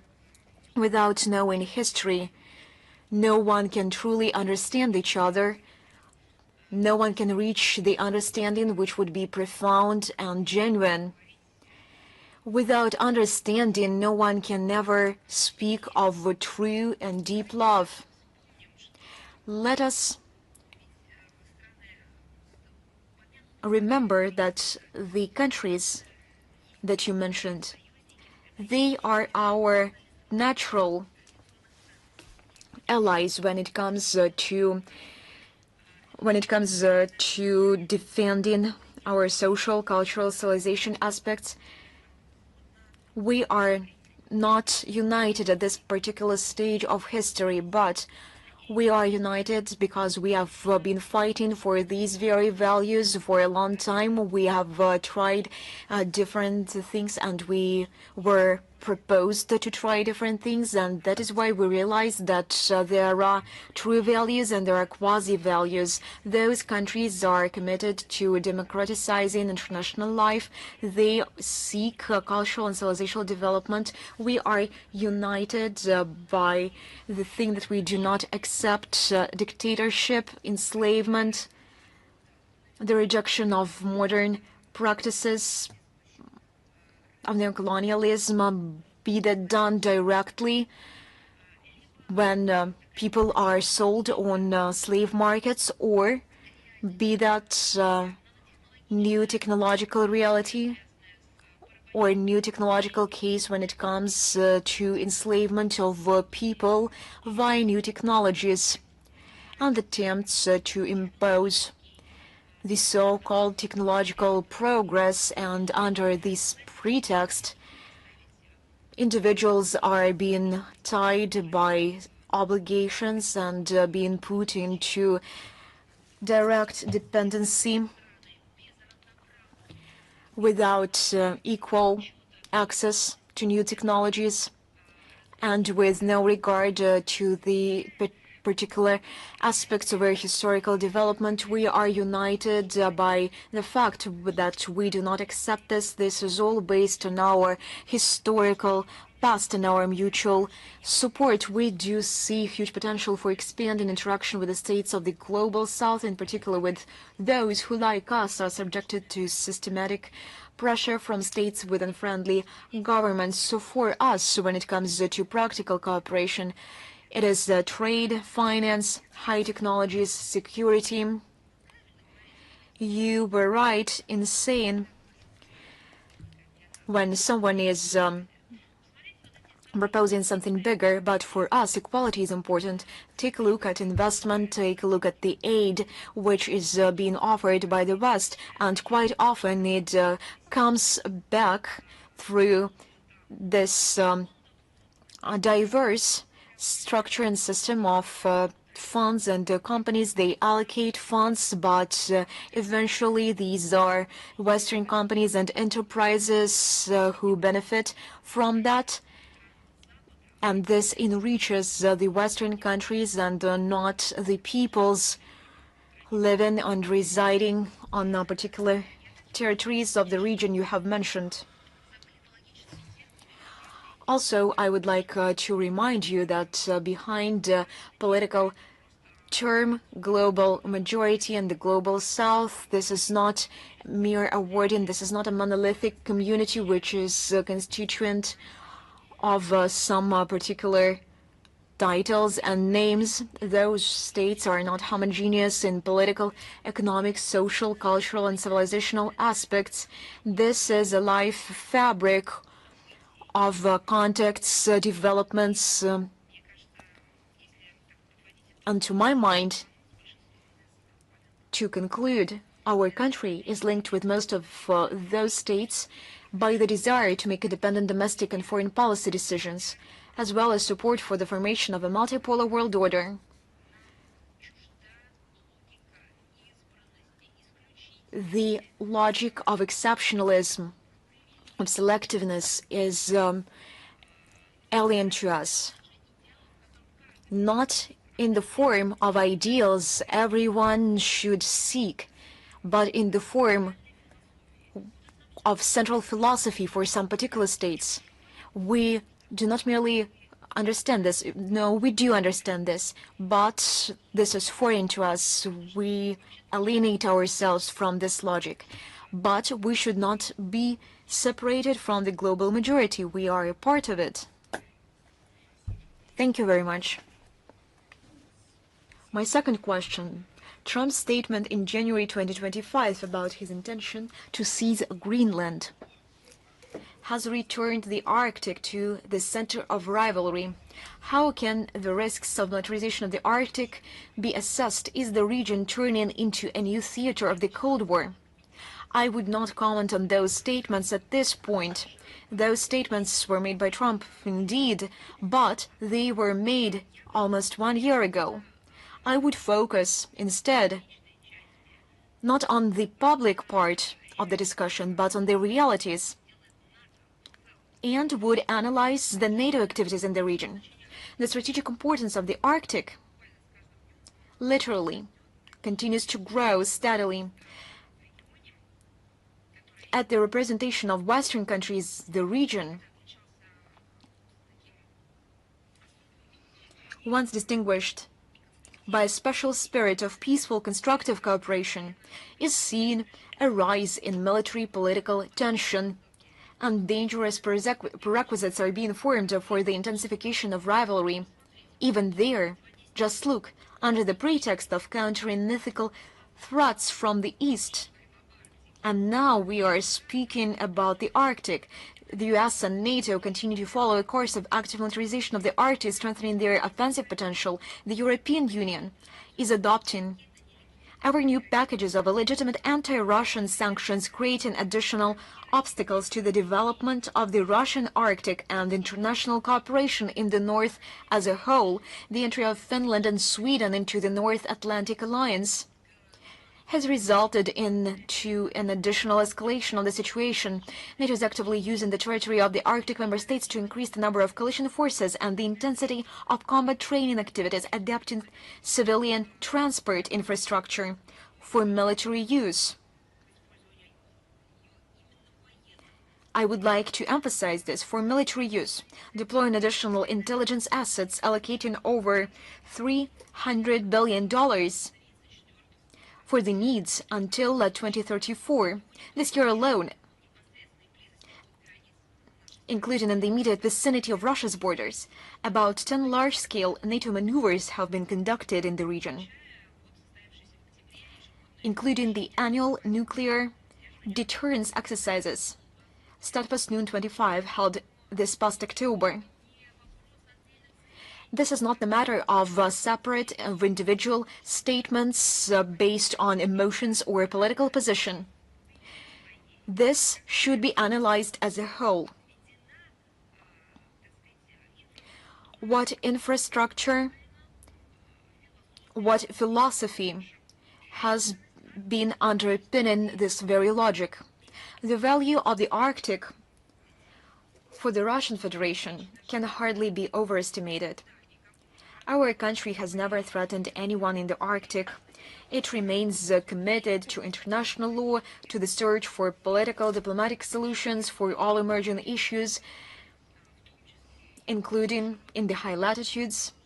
That is why we will continue to build an adequate line of response to threats and challenges to our security. At the same time, we consider this territory to be the territory of peaceful exploration and cooperation. Thank you very much. Do we have any more questions? If no more questions, then see you next time. Thank you very much. All the best to you. Получше.